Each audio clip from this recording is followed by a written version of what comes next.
Praise be to the wonderful name of the Lord Jesus Christ.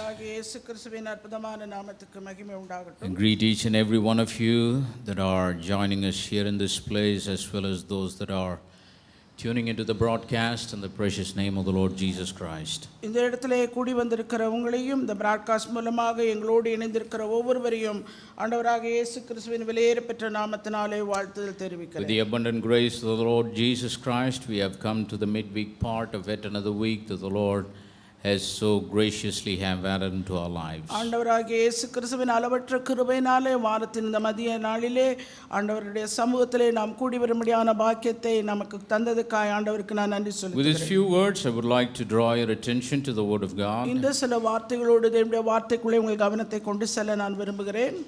If you are able, please stand with me to honor the reading of God's Word. முடியுமானால் நீங்கள் எழுந்து நிற்கும்படியாக உங்களை அன்போடு கூட கேட்கிறேன். I would like to read 3 or 4 different portions of scriptures as we begin our message this evening. இந்த நாளின் மாலை வேளை செய்திக்காக 3-4 வேத பகுதிகளை வாசிக்க நான் இருக்கிறேன். First of all, let us turn to the book of the prophet Malachi, chapter number 4. மல்கியா தீர்க்கதரிசன புத்தகம் 4வது அதிகாரம். And let us read verse number 5 and 6. 5-6 வசனங்கள். And then we'll go to the book of Matthew, chapter number 17 and verse number 11. அதன் பின்பாக மத்தேயு 17வது அதிகாரம் 11வது வசனம். Then we'll go to the book of Luke, chapter number 1, beginning from verse number 15 to verse number 17. லூக்கா எழுதின சுவிசேஷம் 1வது அதிகாரம் 15 17 வரைக்கும். Then our final passage would be from the Epistle of Paul, the apostle, to the city of Thessalonica, 2 Thessalonians chapter number 2 and verse number 13. Pavul அப்போஸ்தலன் எழுதிய தெசலோனிக்கேயருக்கு எழுதிய 2வது நிருபம் 2 தெசலோனிக்கேயர் வசனம் verse number 2, chapter number 2 and verse number 13. 2வது அதிகாரம் 13ஆம் வசனம். Malachi chapter number 4 verse 5 and 6. Behold, I will send you Elijah the prophet before the coming of the great and dreadful day of the Lord, and he shall turn the heart of the fathers to the children, and the heart of the children to their fathers, lest I come and smite the earth with a curse. மல்கியா தீர்க்கதரிசன புத்தகம் 4வது அதிகாரம் 5-6 வசனங்கள். இதோ கர்த்தருடைய பெரிதும் பயங்கரமுமான நாள் வருகிறதற்கு முன்னே நான் உங்களிடத்திற்கு எலியா தீர்க்கதரிசியை அனுப்புகிறேன்.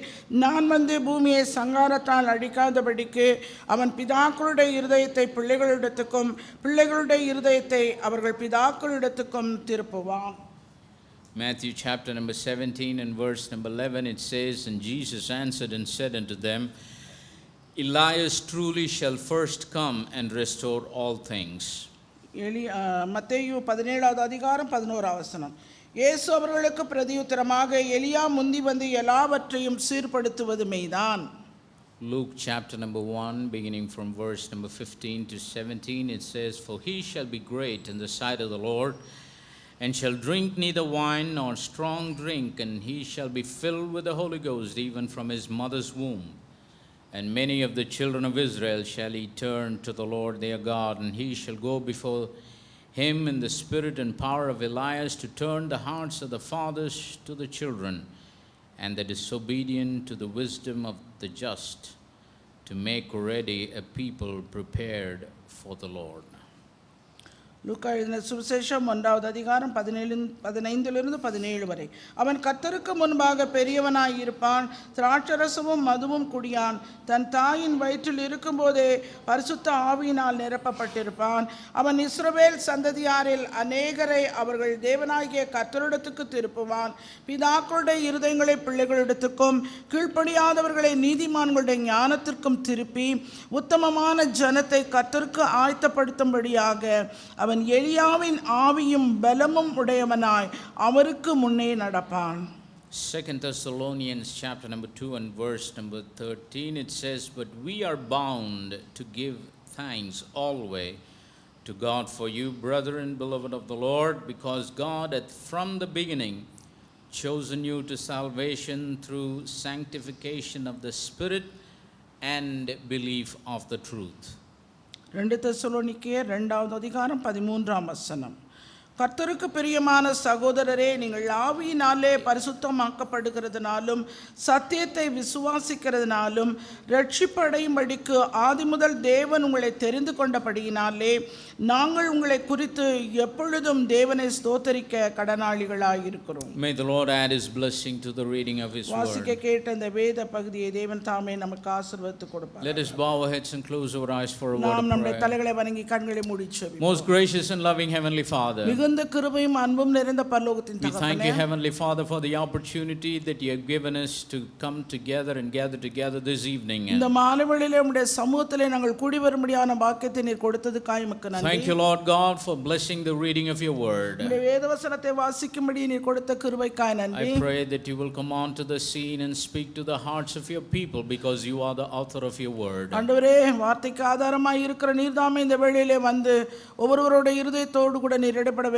Pray ஜெபிக்கிறேன். that you will hide myself and reveal yourself to thine people through your word. ஆண்டவரே, உம்முடைய வார்த்தையின் மூலமாய் நீர் என்னை மறைத்து உம்முடைய ஜனத்துக்கு நீர் உம்மை Pray வெளிப்படுத்தும். that you will anoint my feeble lips of clay to speak your anointed word. உம்முடைய அபிஷேகப்பட்ட வார்த்தைகளை பேச என்னை நீர் அபிஷேகியும். Anoint the ears to hear and the hearts to receive and the lives to be transformed. கேட்கிற செவிகளையும் ஏற்றுக்கொள்ளுகிற இருதயத்தையும் வாழ்க்கை மறுரூபமாகிற ஒவ்வொரு நபரையும் நீதாமே அபிஷேக வேண்டுமாய் We ஜெபிக்கிறேன். bind all the power of darkness in the name of the Lord Jesus எல்லா Christ. அந்தகாரத்தின் கிரிகளை உம்முடைய நாமத்தினாலே கடிந்து கட்டி சபித்து May the அப்புறப்படுத்துகிறேன். liberty of your spirit be with us. உம்முடைய விடுதலையின் ஆவியானவர் எங்கள் மத்தியிலே தங்கி இருக்கட்டும். Lead us and guide us, Lord, in the way everlasting. ஆண்டவரே, நித்தியமான பாதைக்கு நேராய் நீர் எங்களை நடத்தும் வழி நடத்தும். Lord, the grass it withers, the flower it fades, but your word it stands ஆண்டவரே, forever. புல் உலர்ந்து பூ உதிர்ந்து போகும், உம்முடைய வசனமோ என்றென்றைக்கும் I நிலைத்திருக்கும். stand here as an empty vessel in your presence. உம்முடைய பிரசன்னத்திலே வெறும் பாத்திரமாய் நின்று கொண்டிருக்கிறேன். But give me the grace to lift my cup so that you can fill it up and your people can draw out of it. ஆண்டவரே, என் பாத்திரத்தை உம்முடைய சமூகத்திலே உயர்த்தி உம்முடைய ஜனம் திருப்தி ஆகுவதற்கு அதற்கான காரியத்தை செய்யும்படியா இந்த வேளையிலே உம்முடைய சமூகத்திலே Let நிற்கிறேன். everyone that hath an ear, let them hear what the Spirit saith unto the ஆவியானவர் churches. சபைகளுக்கு சொல்லுகிறதை காதுள்ளவன் கேட்க கடவன். For we ask all of this wonderful blessings in the precious name of the Lord Jesus எல்லா Christ. ஆசீர்வாதங்களும் வெளியேற பெற்ற உம்முடைய நாமமாக இயேசு கிறிஸ்துவின் நாமத்தினாலே கேட்கிறேன். Amen. Amen. Please be seated. தயவு செய்து உட்காரும். For the past few weeks, கடந்த சில வாரங்களாக we are talking about a series called Being Restored in All Things. எல்லாவற்றிலும் நாம் சீர் பொருந்துவது திருப்பிக் கொள்வது என்கிற காரியத்தை பற்றி நாம் தொடர் போதனையாய் கேட்டு See, வருகிறோம். to live as a Christian in this day and time, இந்த காலத்திலே இந்த நேரத்திலே கிறிஸ்தவர்களாய் நாம் வாழ்வது என்பது at least three things are very important that we need to be aware of. அதை குறித்த ஒரு விழிப்புணர்வு, மூன்று காரியங்களை குறித்த ஒரு விழிப்பு, ஒரு ஜாக்கிரதை நமக்குள்ளே உண்டாயிருக்கு. Number one, we need to know who Jesus Christ really is. உண்மையாகவே இயேசு கிறிஸ்து யார் என்பதை அறிந்த ஒரு அறிவு இருக்க And வேண்டும். how can we know who Christ Jesus is in this day and time? இந்த காலத்திலே இந்த நேரத்திலே இயேசு கிறிஸ்து யார் என்பதை குறித்த அறிவை நாம் எப்படி அறிந்து Our கொள்வோம்? Lord Jesus himself, he gave the answer in his நம்முடைய word. ஆண்டவராகிய இயேசு கிறிஸ்துவே அந்த அதுக்கான பதிலை நம்முடைய வார்த்தையிலே He said in the கொடுத்தார். book of John, யோவான் எழுதின சுவிசேஷத்தில் he that believeth on me, as the scripture had said, out of his belly shall flow the rivers of living water. நான் சொல்லுகிற இந்த வசனத்தை ஏற்று விசுவாசிக்கிறவனோ அவன் உள்ளத்திலிருந்து ஜீவத்தண்ணீர் உள்ள நதிகள் ஓடும் என்கிறார். So to live as a Christian in this day and time, we need to have a perfect revelation of Christ from the scriptures. நாம் வாழ்கிற இந்த காலத்திலே இந்த நேரத்திலே இயேசு கிறிஸ்துவை குறித்த ஒரு அறிவு, அதை குறித்த வெளிப்பாடு வார்த்தையிலிருந்து நமக்கு உண்டாயிருக்க வேண்டும். And secondly, இரண்டாவதாக we need to know who we are in Christ. நாம் யார் கிறிஸ்துவுக்குள் என்பதையும் நாம் அறிய The வேண்டும். book of Corinthians, the apostle writes, if any man be in Christ, he is a new creature. கொரிந்தியருக்கு எழுதின புத்தகத்திலே பவுலப்போஸ்தலன் இவ்விதமாய் எழுதுகிறார், இப்படி இருக்க ஒருவன் கிறிஸ்துவுக்குள் இருந்தால் அவன் புது சிருஷ்டியாய் So இருக்கிறான். knowing God as he is, as the scripture reveals, is one thing.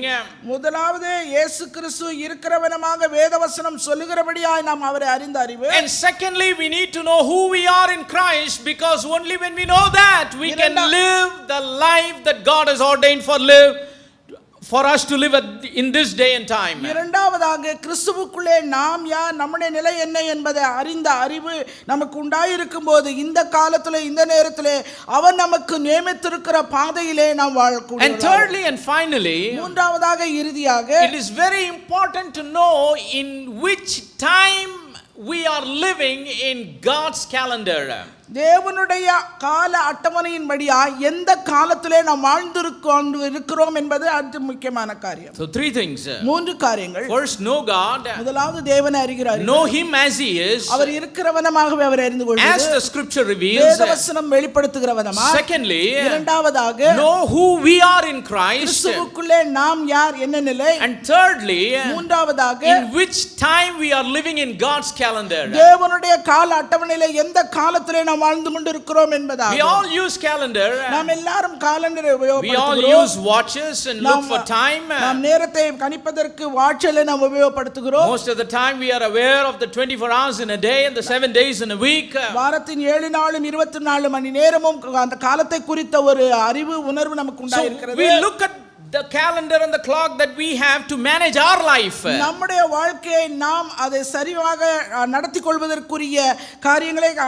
காலண்டரையும் வாட்சையும் பார்த்து நாம் பண்ணுகிறோம். We look at the wall clock, we look at the wall calendar just to manage our day to day life. நம்முடைய அனுதின வாழ்க்கையை நாம் நடத்துவதற்கு அதற்குரிய காரியங்களை எல்லாம் தீர்மானிப்பதற்கு அந்த தொங்குகிற காலண்டரையும் அந்த கிளாக்கையும் நாம் பார்க்கிறோம். But as believers in Jesus Christ living in this day and time, ஆனால் இயேசு கிறிஸ்துவுக்குள்ளே விசுவாசி வாழ்கிற நாம் இந்த காலத்துல இந்த நேரத்துல we need to be aware of in which timeline we are living in God's calendar. தேவனுடைய கால அட்டவணையிலே எந்த காலத்திலே நாம் வாழ்ந்து கொண்டிருக்கிறோம் என்பது அறிவது மிக முக்கியம். Before God created the time, ஆண்டவர் காலத்தை உருவாக்குவதற்கு முன்பாக He already planned the time. அவர் ஏற்கனவே காலத்தை அவர் திட்டமிட்டு விட்டார். Without planning the time, He did not create the time. அவர் காலத்தை திட்டமிடாமல் அதை அவர் சிருஷ்டிக்க முடியாது. That's why for everything there is a time and there is a season. எனவே ஒவ்வொன்றுக்கும் ஒரு காலமும் உண்டு, ஒரு சமயமும் உண்டு. There is a time for him to create this world. அவர் இந்த உலகத்தை சிருஷ்டிக்க ஒரு காலம் இருந்தது. There was a time for him to come and redeem this world. இந்த உலகத்தை மீட்பதற்கு ஒரு காலம் இருந்தது. And there is a time for him to come back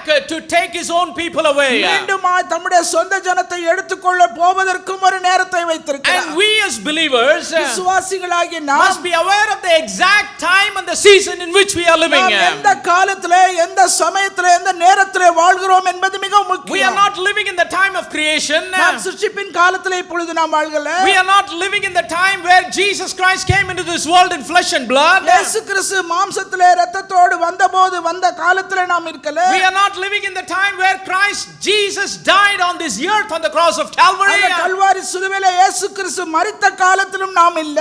We are not living in the first age of the church. சபையின் முதல் காலத்திலும் நாம் இல்ல. Or the second age of the church. இல்ல சபையின் இரண்டாவது காலத்திலும் இல்ல. Third age of the church. சபையின் மூன்றாவது காலத்திலும் நாம் We are வாழல. living in the very last age of the Gentile church. புறஜாதிகளின் சபையாகிய கடைசி காலத்திலே நாம் வாழ்ந்து கொண்டிருக்கிறோம். And this time, at this age, at this season, இந்த காலம், இந்த நேரம், இந்த சமயம் we have to lift up and look above, for our redemption is drawing நம்முடைய nigh. மீட்பு சமீபமாய் இருக்கிறதுனாலே நாம் தலையை நிமிர்ந்து பார்க்கக்கூடியவர்களாக We are waiting for the time of the redemption of our body. நம்முடைய சரீரத்தின் மீட்புக்காக நாம் காத்துக் கொண்டிருக்கிறோம். We are waiting for the time of the resurrection of the dead in Christ. அந்த கிறிஸ்துவுக்குள்ளே உயிர்த்தெழுதலின் நாளுக்காக நாம் காத்துக் கொண்டிருக்கிறோம். We are waiting for the time of the transformation of the changing of the saints to gather together up with the Lord in the air. அந்த மத்திய ஆகாயத்திலே அவரோடு கூட நாம் எல்லாரும் ஒருமனப்பட்டவர்களாய் ஓரிடத்திலே கூடுவதற்குரிய அந்த மறுரூபத்துக்காக நாம் காத்துக் கொண்டிருக்கிறோம். So if we have to be sincere Christians living in this day and time, இந்த காலத்திலே ஒரு உத்தமமுள்ள கிறிஸ்தவ வாழ்க்கை நாம் வாழ்வோமானால் all these three things are very important. இந்த மூன்று காரியங்கள் மிகவும் முக்கியம். Know who God is. தேவன் யார்? Know who we are in Christ. அவருக்குள்ளே கிறிஸ்துவுக்குள்ளே நாம் யார்? Number 3, where in God's timeline we are living our lives on this earth. காலத்தின் ஆண்டவருடைய கால அட்டவணையிலே எந்த காலத்திலே நாம் வாழ்ந்து We are living கொண்டிருக்கிறோம்? just before the return of our Lord Jesus நம்முடைய Christ. ஆண்டவராகிய இயேசு கிறிஸ்து திரும்ப வருகிற காலத்துக்கு சமீபத்திலே நாம் Before வாழ்ந்து the கொண்டிருக்கிறோம். appearance of Christ in the mid of the year to take predominantly his Gentile church away. மத்திய ஆகாயத்திலே அவர் மீண்டுமாய் வந்து நம்முடைய புறஜாதிகளின் சபை அவர் எடுத்துக்கொள்ளப்படுகிற அந்த நேரத்துக்கு சமீபத்தில் நாம் வாழ்ந்து But he is not coming for an imperfect church. ஆனால் அவர் பூரணமில்லாத ஒரு சபைக்காக அவர் He வருகிறவர் is அல்ல. coming for a perfect church. அவர் ஒரு பூரணமுள்ள சபைக்காக அவர் God வருகிறார். wants to see his perfection in his bride. தேவன் தம்முடைய மனவாட்டியிலே பூரணத்துவத்தை அவர் He எதிர்பார்க்கிறார். wants her to be without spot or without speck. எந்த ஒரு மாசோ மருவோ ஒரு குறையில்லாத ஒரு மனவாட்டி அவர் He wants her விரும்புகிறார். to be blameless.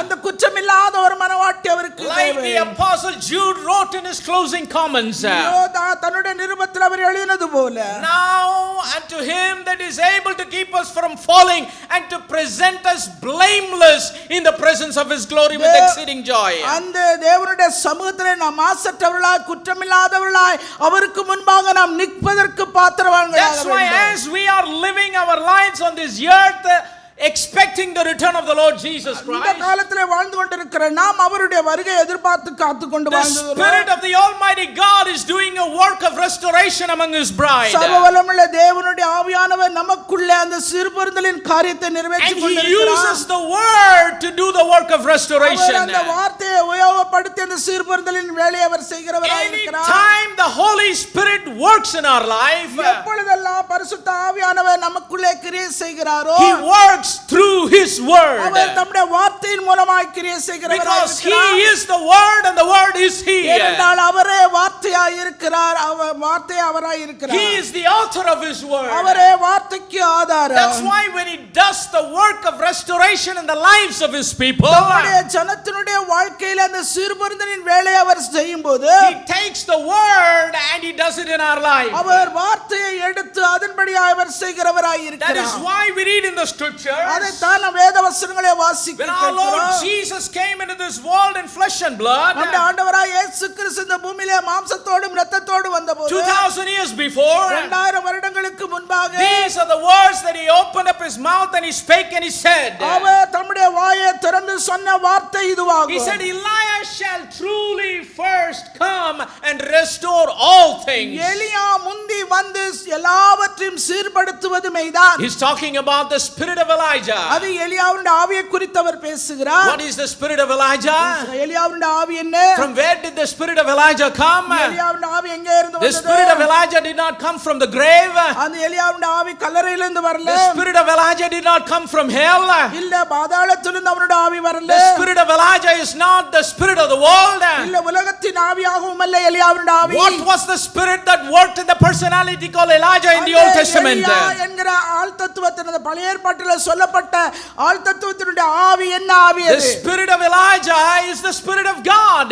அந்த எலியாவின் ஆவி என்பது தேவனுடைய It ஆவியாகும். was the spirit of God that was working through the personality of Elijah. தேவனுடைய ஆவியானவரே எலியா என்கிற ஆள் தத்துவத்தின் மூலமாய் கிரியை செய்கிறவராய் And what did he do in 1 Kings chapter number 18? 1 ராஜாக்கள் 18வது அதிகாரத்தில் அவர் செய்தது என்ன?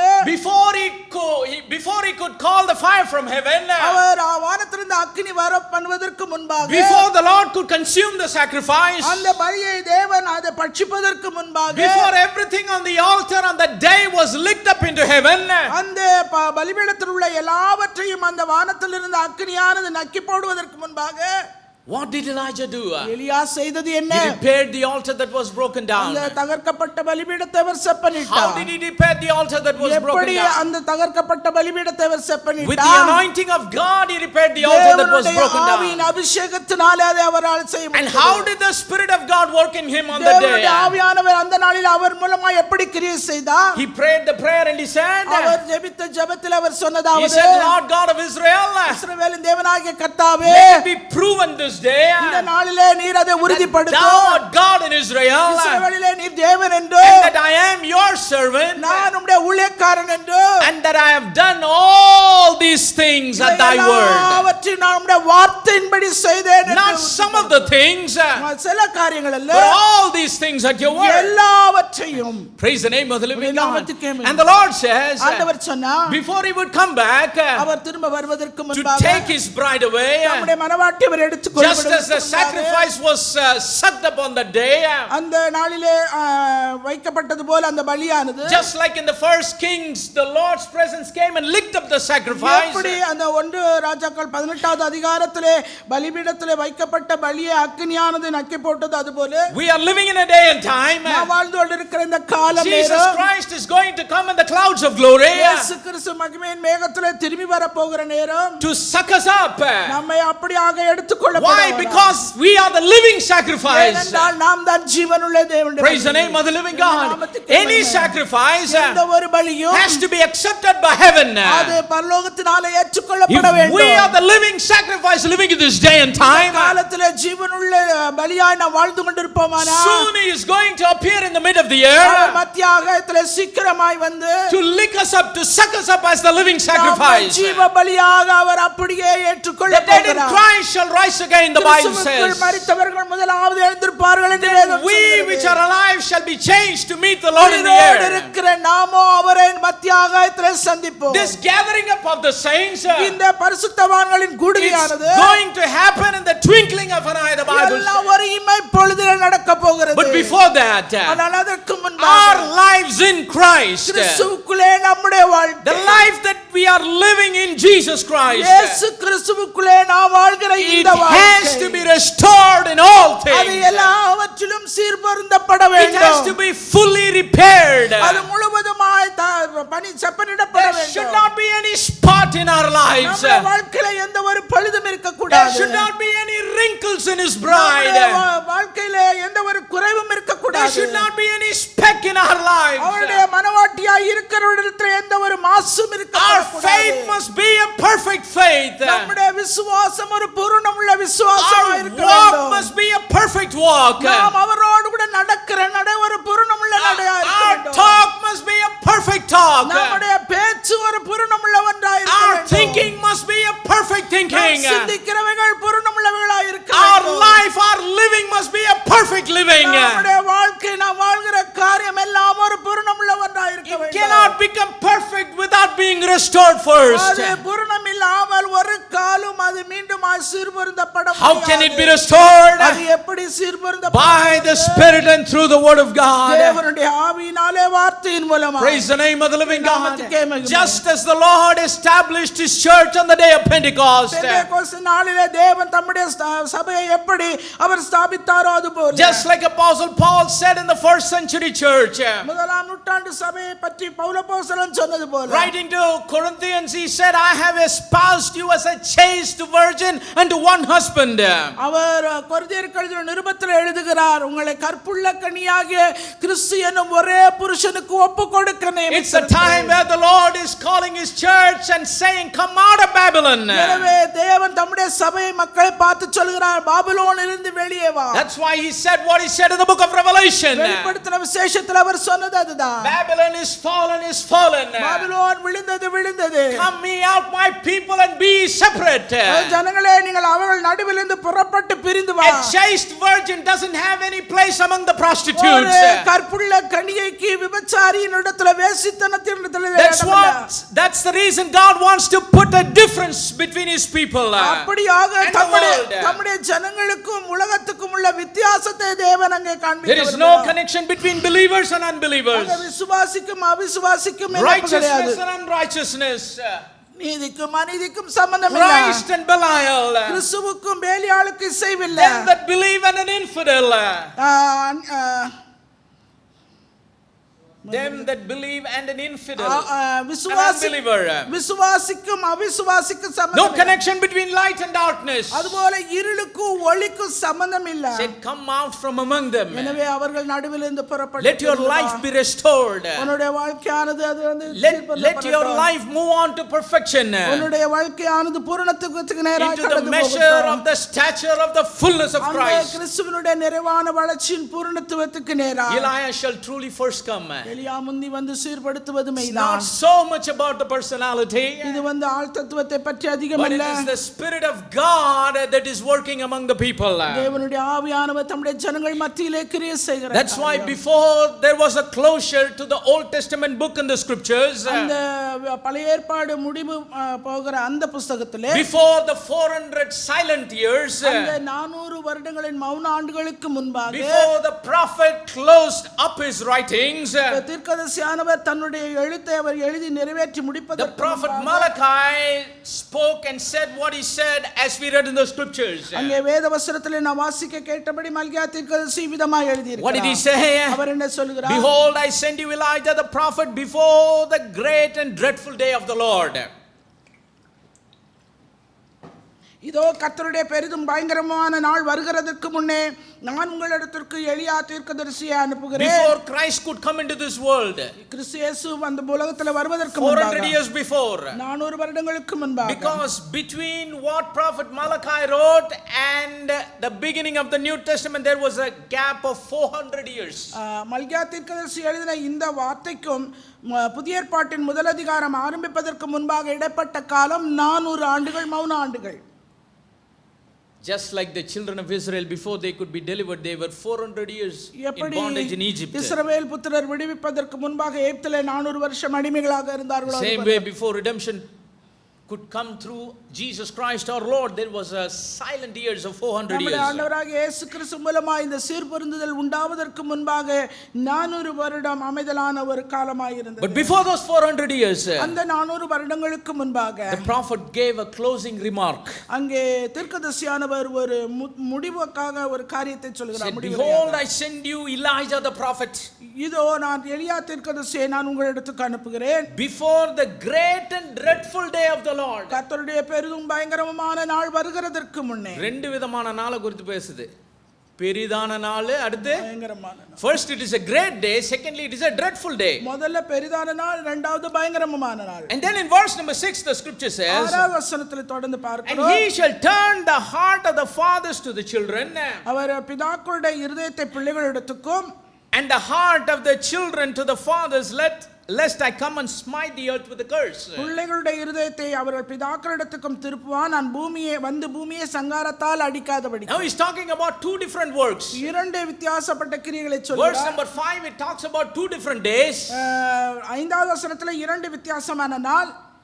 In verse number 6 he is talking about two different works. ஆறாவது வசனத்தில் இரண்டு விதமான கிரியைகள். But he's talking about one personality. ஆனா ஒரே ஆள் தத்துவம் He தான் says, I'll send you the prophet Elijah நான் இதோ எலியா தீர்க்கதரிசியை உங்களிடத்துக்கு அனுப்புகிறேன். before the great and the dreadful day of the Lord. கர்த்தருடைய பெரிதான நாள், அந்த பயங்கரமான நாள் And then வருகிறது. in verse number 6 he's talking about two different works. ஆறாவது வசனத்தில் இரண்டு விதமான It's கிரியைகள். done by this one personality. அது ஒரே ஆள் தத்துவத்தினாலே Or in செய்கிறது. other words, the Spirit of the Lord is going to do through the prophet. ஆனால் இன்னொரு வகையில சொல்ல வேண்டுமானால் தேவனுடைய ஆவியானவர் தீர்க்கதரிசியின் மூலமாய் செய்யக்கூடிய அந்த இரண்டு காரியங்கள். First he shall turn the hearts of the fathers to the children. முதலாவது பிதாக்களுடைய இருதயத்தை பிள்ளைகளிடத்துக்கு, And then அதன் பின்பாக heart of the children to their fathers. பிள்ளைகளுடைய இருதயத்தை அவர்கள் பிதாக்களிடத்திற்கு. Praise the name of the living God. நாமத்துக்கே மகிமை. And then Jesus comes into this world. இயேசு கிறிஸ்து இந்த பூமிக்கு வந்தார். And he says in Matthew 17:11, மத்தேயு 17:11 சொல்லுகிறார். Elijah shall truly come. எலியா முந்தி வந்து எல்லாவற்றையும் சீர்படுத்துவது He's மெய்தான். talking about the future. அவர் எதிர்காலத்தை பற்றி அவர் சொல்லுகிறார். And then in verse number 12 he says, 12வது வசனத்தில் அவர் சொல்லுகிறார், Elias is come already. ஏற்கனவே எலியா வந்தாயிற்று என்று சொல்லுகிறார். How can we understand this? இதுல எப்படி இதை நம்ம புரிந்து He கொள்வது? talked about the present Elijah 2000 years before. 2000 வருடங்களுக்கு முன்பாய் வந்த எலியாவை இப்பொழுது அவர் சொல்லுகிறார். Or someone who did the work with the anointing of God as Elijah did. எலியா செய்தது போல தேவனுடைய ஆவியினாலே அபிஷேகம் பண்ணப்பட்டவர்கள் செய்கிறார்கள். And at the same time he said Elias shall come. எலியா வந்தாயிற்று என்று உங்களுக்கு சொல்கிறேன் என்று சொன்னார். Praise the name of the living உம்முடைய God. நாமத்துக்கே மகிமை. Now you have to take Malachi 4, 5 and 6. இப்ப மல்கியா 4, 5, 6 எடுத்துக்கொள்ளுங்க. Matthew 17, 11 and 12. மத்தேயு 17, 11, 12. And then Luke chapter 1, 15 to 17. அதன் பின்பாக லூக்கா 1வது அதிகாரம் 15 லிருந்து 17 And we வரை. need to put everything together to get a clear understanding. எல்லாவற்றையும் ஒன்றாக இணைத்து நாம் படித்து பார்த்தோமானால் சரியான ஒரு புரிந்துகொள்ளுதல் நமக்கு உண்டாகும். Praise the name of the living God. நாமத்துக்கே மகிமை. Now what do we understand from Malachi 4:5? மல்கியா 4:5-6 இருந்து நாம் என்ன புரிந்துகொள்கிறோம்? He's talking about one personality. அவர் ஒரே ஆள் தத்துவத்தை பற்றி சொல்கிறார். Who will have the anointing of Elijah? அந்த எலியாவுடைய ஆவியின் அபிஷேகத்தை On பெற்றவர். whom the Spirit of God will work. தேவனுடைய ஆவியானவர் எவர் மூலமாய் கிரியை செய்தாரோ But அவரை he is பற்றி. going to work in two different days. அவர் இரண்டு வித்தியாசப்பட்ட நாட்களில் அவர் கிரியை செய்கிறவர். First, he is going to work in a great day. முதலாவது பெரிதான நாள். Number two, he is going to work in a dreadful day. இரண்டாவது பயங்கரமான நாள். What was the great day? பெரிதான நாள் எது? The great day was the day that Christ Jesus came into this world for the first time in flesh and blood. பெரிதான நாள் என்பது இயேசு கிறிஸ்து மாம்சத்தோடும் இரத்தத்தோடும் முதல் முறையாக இந்த பூமியிலே வந்த நாள். It was a great day. அது ஒரு பெரிதான நாள். After 400 years of silence. அந்த 400 மௌன ஆண்டுகளுக்கு பின்பாக. After the people of God were waiting and waiting and waiting for the salvation to come. தேவனுடைய ஜனங்கள் ரட்சிப்புக்காக அவர்கள் காத்திருந்து அதன் பின்பாக அவர் வந்தார். Then finally the great day arrived. அது பெரிதான நாள் இறுதியாக வந்தது. Where our Lord Jesus came into this world in flesh and blood. இயேசு கிறிஸ்து மாம்சத்தோடும் இரத்தத்தோடும் அவர் இந்த He பூமிக்கு was வந்தார். born of a virgin. அவர் ஒரு கன்னிகைக்கு It கன்னியத்தில் was a பிறந்தார். supernatural birth. அது இயற்கைக்கு அப்பாற்பட்ட ஒரு He was the கிரியாகும். word made flesh. அது வார்த்தை மாம்சமான He கிரியை. was God manifest in flesh. அவர் தேவன் மாம்சத்திலே It was வெளிப்பட்டது. a great mystery of godliness அது revealed. தேவ ரகசியத்தை பற்றிய மேன்மையான ஒரு It was a காரியம். great day. அது ஒரு பெரிதான நாள். And before that great day, அந்த பெரிதான நாளுக்கு there was முன்பாக a man called John the Baptist. யோவான் ஸ்நானகன் என்கிற ஒரு மனுஷன் This இருந்தார். John the Baptist, இந்த யோவான் ஸ்நானகன் he was a voice that was crying in the wilderness. அவன் வனாந்தரத்திலே கூப்பிடுகிறவனுடைய சத்தமாய் He இருந்தார். had the same kind of boldness that Elijah had. எலியா கொண்டிருந்த அதே தைரியத்தை அவனும் பெற்றவனாய் He இருந்தார். faced the challenge just like Elijah in the Old Testament faced. பழைய ஏற்பாட்டிலே எலியா சந்தித்த சவாலை போல இவனும் He சந்தித்தார். had an anointing that was equal to that of Elijah in the Old Testament. எலியா பழைய ஏற்பாட்டிலே எப்படி அபிஷேகத்தை பெற்றுக்கொண்டானோ அதுக்கு சமமாக இணையாக இவனும் He அபிஷேகத்தை came before the பெற்றான். dreadful great day of the Lord. ஆண்டவருடைய பெரிதும் பயங்கரமான நாளுக்கு முன்பாக அவன் Before the வந்தான். first coming of Jesus ஆண்டவராய் Christ. இயேசு கிறிஸ்துவின் முதலாம் வருகைக்கு முன்பாக And he did not restore, he prepared the way for the Lord. அவன் சீர்பொருந்த செய்யல ஆண்டவருக்கு வழி அவன் ஆயத்தம் See, பண்ணினான். there are two works. இரண்டு காரியங்கள். That's what we read in Malachi chapter number 4 and verse number 6. மல்கியா தீர்க்கதரிசனம் 4வது அதிகாரம் 5-6 வசனத்திலே நாம் வாசித்தது. Hearts of the father to the children. பிதாக்களுடைய இருதயத்தை பிள்ளைகள் That is எடுத்து preparation. அது ஒரு ஆயத்தம். And secondly, இரண்டாவதாக heart of the children to the fathers. பிள்ளைகளுடைய இருதயத்தை பிதாக்கள் எடுத்து That is restoration. அதுதான் சீர்பொருந்துகிறது. Preparation, ஆயத்தம், restoration. சீர்பொருந்துதல். So before the first coming of the Lord Jesus Christ ஆண்டவராகிய இயேசு கிறிஸ்துவின் முதலாவது வருகைக்கு முன்பாக into flesh and blood in this world, அவர் இந்த மாம்சத்தோடும் இரத்தத்தோடும் இந்த பூமியிலே வருவதற்கு முன்பாக John the Baptist came. யோவான் ஸ்நானகன் வந்தான். The anointing that he had, அவன் கொண்டிருந்த அந்த the அபிஷேகமானது, boldness that he அவன் had, கொண்டிருந்த அந்த தைரியமானது, the tenacity with which he faced the challenge அவன் அந்த சவால்களை சந்தித்த அந்த விதமானது was equal to that of the Elijah in the first Kings as we read. அந்த 1 ராஜாக்கள் 18வது அதிகாரத்திலே எலியா சந்தித்த போன்ற அந்த காரியம். In Luke 1:15, லூக்கா 1வது அதிகாரம் 15வது 2 verse number 17, 2:17 the scripture is talking about the ministry of John the Baptist. யோவான் ஸ்நானனுடைய ஊழியத்தை பற்றி அங்கே He சொல்லப்பட்டிருக்கிறது. came before the great day of the Lord, அவன் அந்த பெரிய நாளுக்கு முன்பாக அவன் அங்கே before the வந்தான். first coming of Jesus Christ, ஆண்டவராகிய இயேசு கிறிஸ்துவின் முதலாம் வருகைக்கு முன்பாக and he turned the hearts of the fathers to the children. அவன் பிதாக்களுடைய இருதயத்தை பிள்ளைகளிடத்துக்கு அவன் திருப்புகிறவனாய் Verse number இருந்தான். 15 says, 15வது வசனம், for he shall be great in the sight of the Lord. அவன் ஆண்டவருடைய பார்வையில் அவர் பெரியவனாய் He இருப்பான். shall drink neither wine nor strong drink, and he shall be filled with the Holy Ghost even from his mother's womb. திராட்சரசம் மதுவும் குடியான் தன் தாயின் வயிற்றில் இருக்கும்போதே பரிசுத்த ஆவியினால் And நிரப்பப்பட்டிருப்பான். many of the children of Israel shall be turned to the Lord their God. அவன் இஸ்ரவேல் சந்ததியாரில் அநேகரை அவர்கள் தேவனாகிய கர்த்தரிடத்துக்கு And look திருப்புவான். at verse number 15. 15 He shall be filled with the Holy Ghost even from his mother's அவன் womb. தன் தாயின் வயிற்றில் இருக்கும்போதே பரிசுத்த ஆவியினால் நிரப்பப்பட்டார். So it is not John the Baptist. அது அங்கே யோவான் ஸ்நானகன் அல்ல. It is not the personality of John the அங்கே யோவான் Baptist. ஸ்நானகன் என்கிற ஆள் தத்துவம் அல்ல. It's not a name and fame of John the Baptist. அது யோவான் ஸ்நானனுக்குரிய பேரோ புகழோ அல்ல. It's not the name and fame of Elijah. இல்ல எலியாவுடைய பேருக்கும் புகழும் அல்ல. But it was God that was in the prophet. தேவனுடைய ஆவியானவர் தேவனுடைய தீர்க்கதரிசிக்குள்ளே It was the Spirit of God that was working through John the Baptist. தேவனுடைய ஆவியானவர் யோவான் ஸ்நானகன் மூலமாய் கிரியை செய்தார். Praise the name of the living God. And he shall go before him in the spirit and the power of Elias. அவன் எலியாவுடைய தீர்க்கதரிசியின் ஆவியை உடையவனாய் அவன் முன்பாக நடந்து சென்றான். To turn the hearts of the father to the children. பிதாக்களுடைய இருதயங்களை பிள்ளைகளிடத்திற்கும். And the disobedient to the wisdom of the just, to make ready a people prepared for the Lord. கீழ்ப்படியாதவர்களை நீதிமானுடைய ஞானத்திற்கும் திருப்பி உத்தமமான ஜனத்தை கர்த்தருக்கு ஆயத்தப்படுத்தும்படியாக அவன். Malachi 4:6 says two works.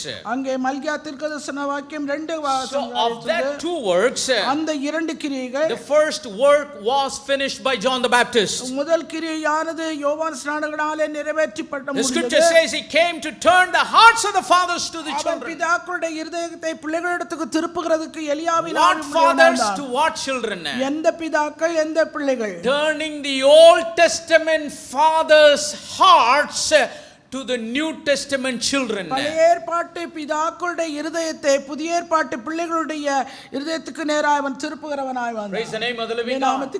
It's talking about the transition from Judaism to Christianity.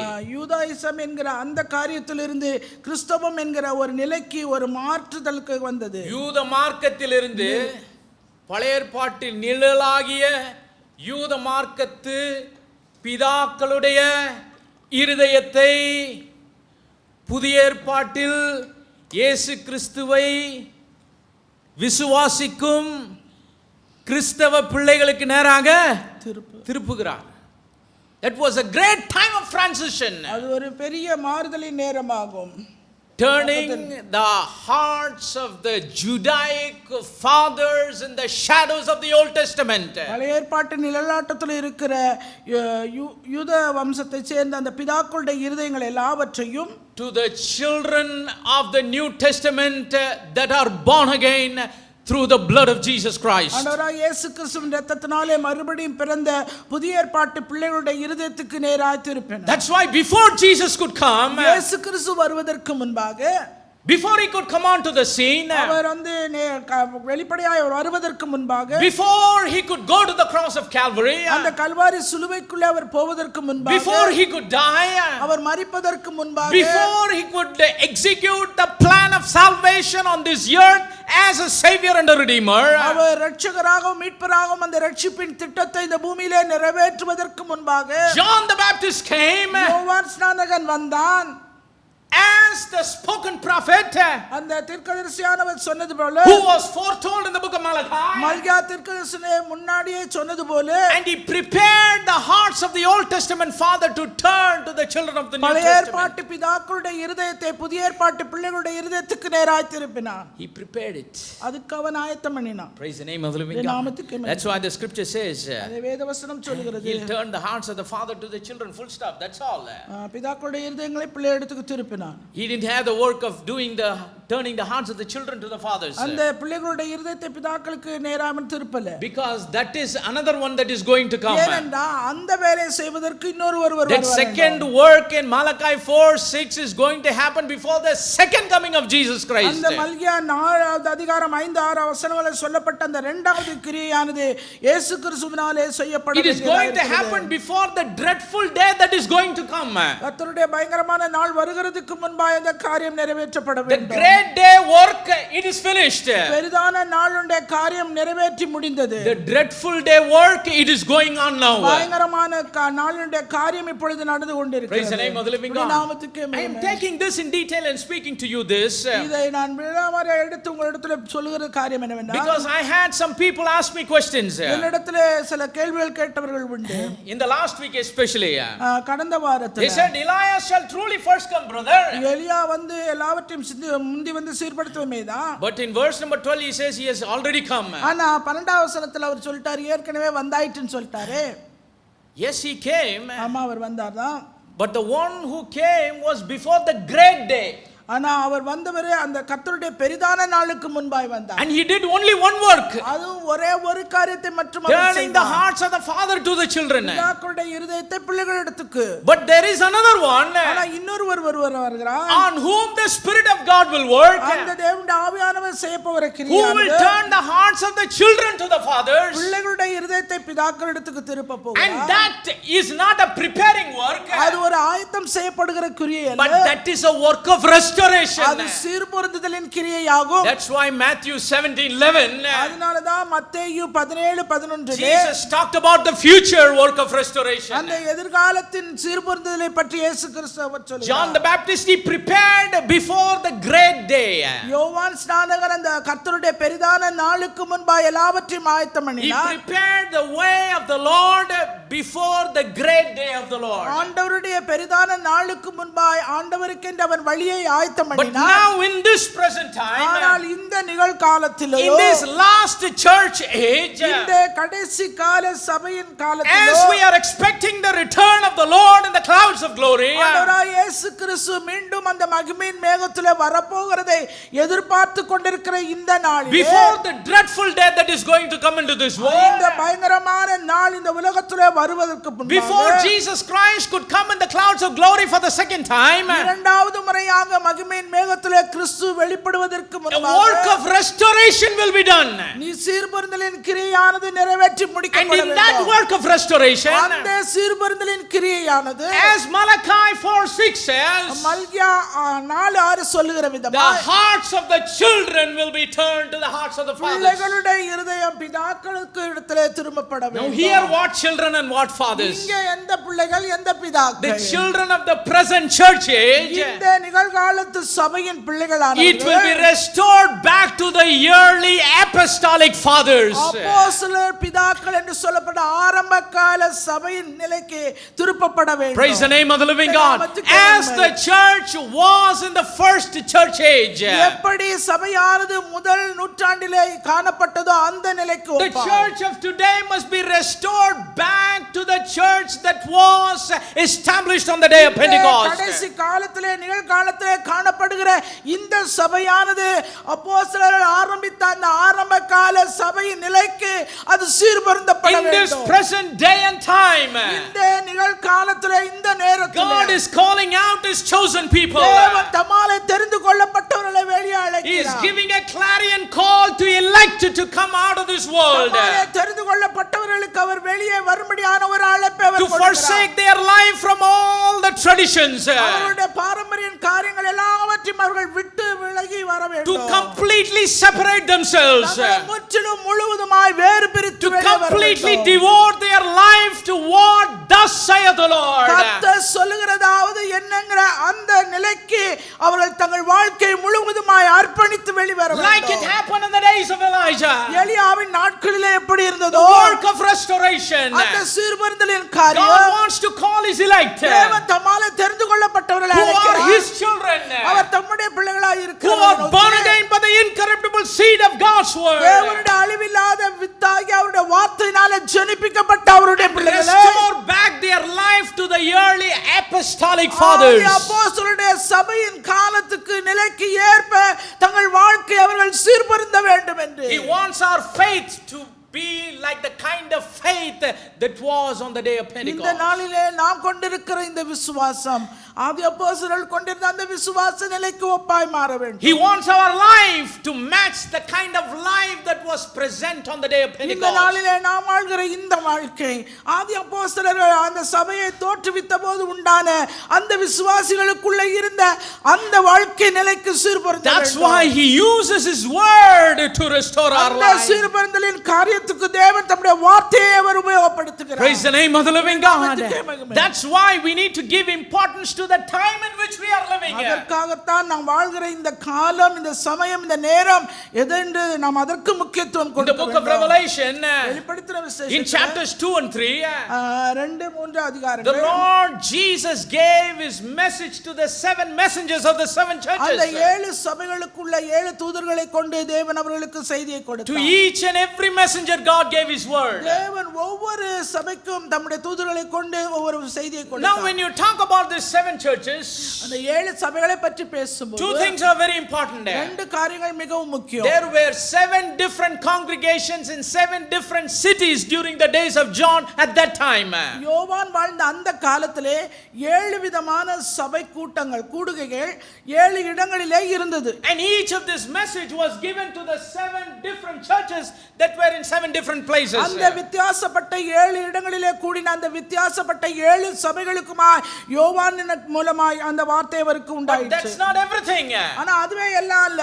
Added to that, அதோடு கூட நாம் சேர்த்துக்கொள்ள வேண்டுமானால் prophetically, தீர்க்கதரிசனமாய் God gave the nature and the attitude of the church that will be there in the history of the church. அந்த சபை வரலாற்றிலே அந்த சபையினுடைய தன்மை அது குணமெல்லாம் எப்படி இருந்ததோ அப்படியாக இருக்கும் என்பது அது தீர்க்கதரிசனமாக அது For வெளிப்படுகிறது. example, if you take the message that the Lord gave to the messenger of at the church of Ephesus, அந்த எபேசு சபைக்கு அவருடைய தூதன் மூலமாய் கொடுக்கப்பட்ட அந்த செய்தியை நீங்க பார்த்தீங்களா?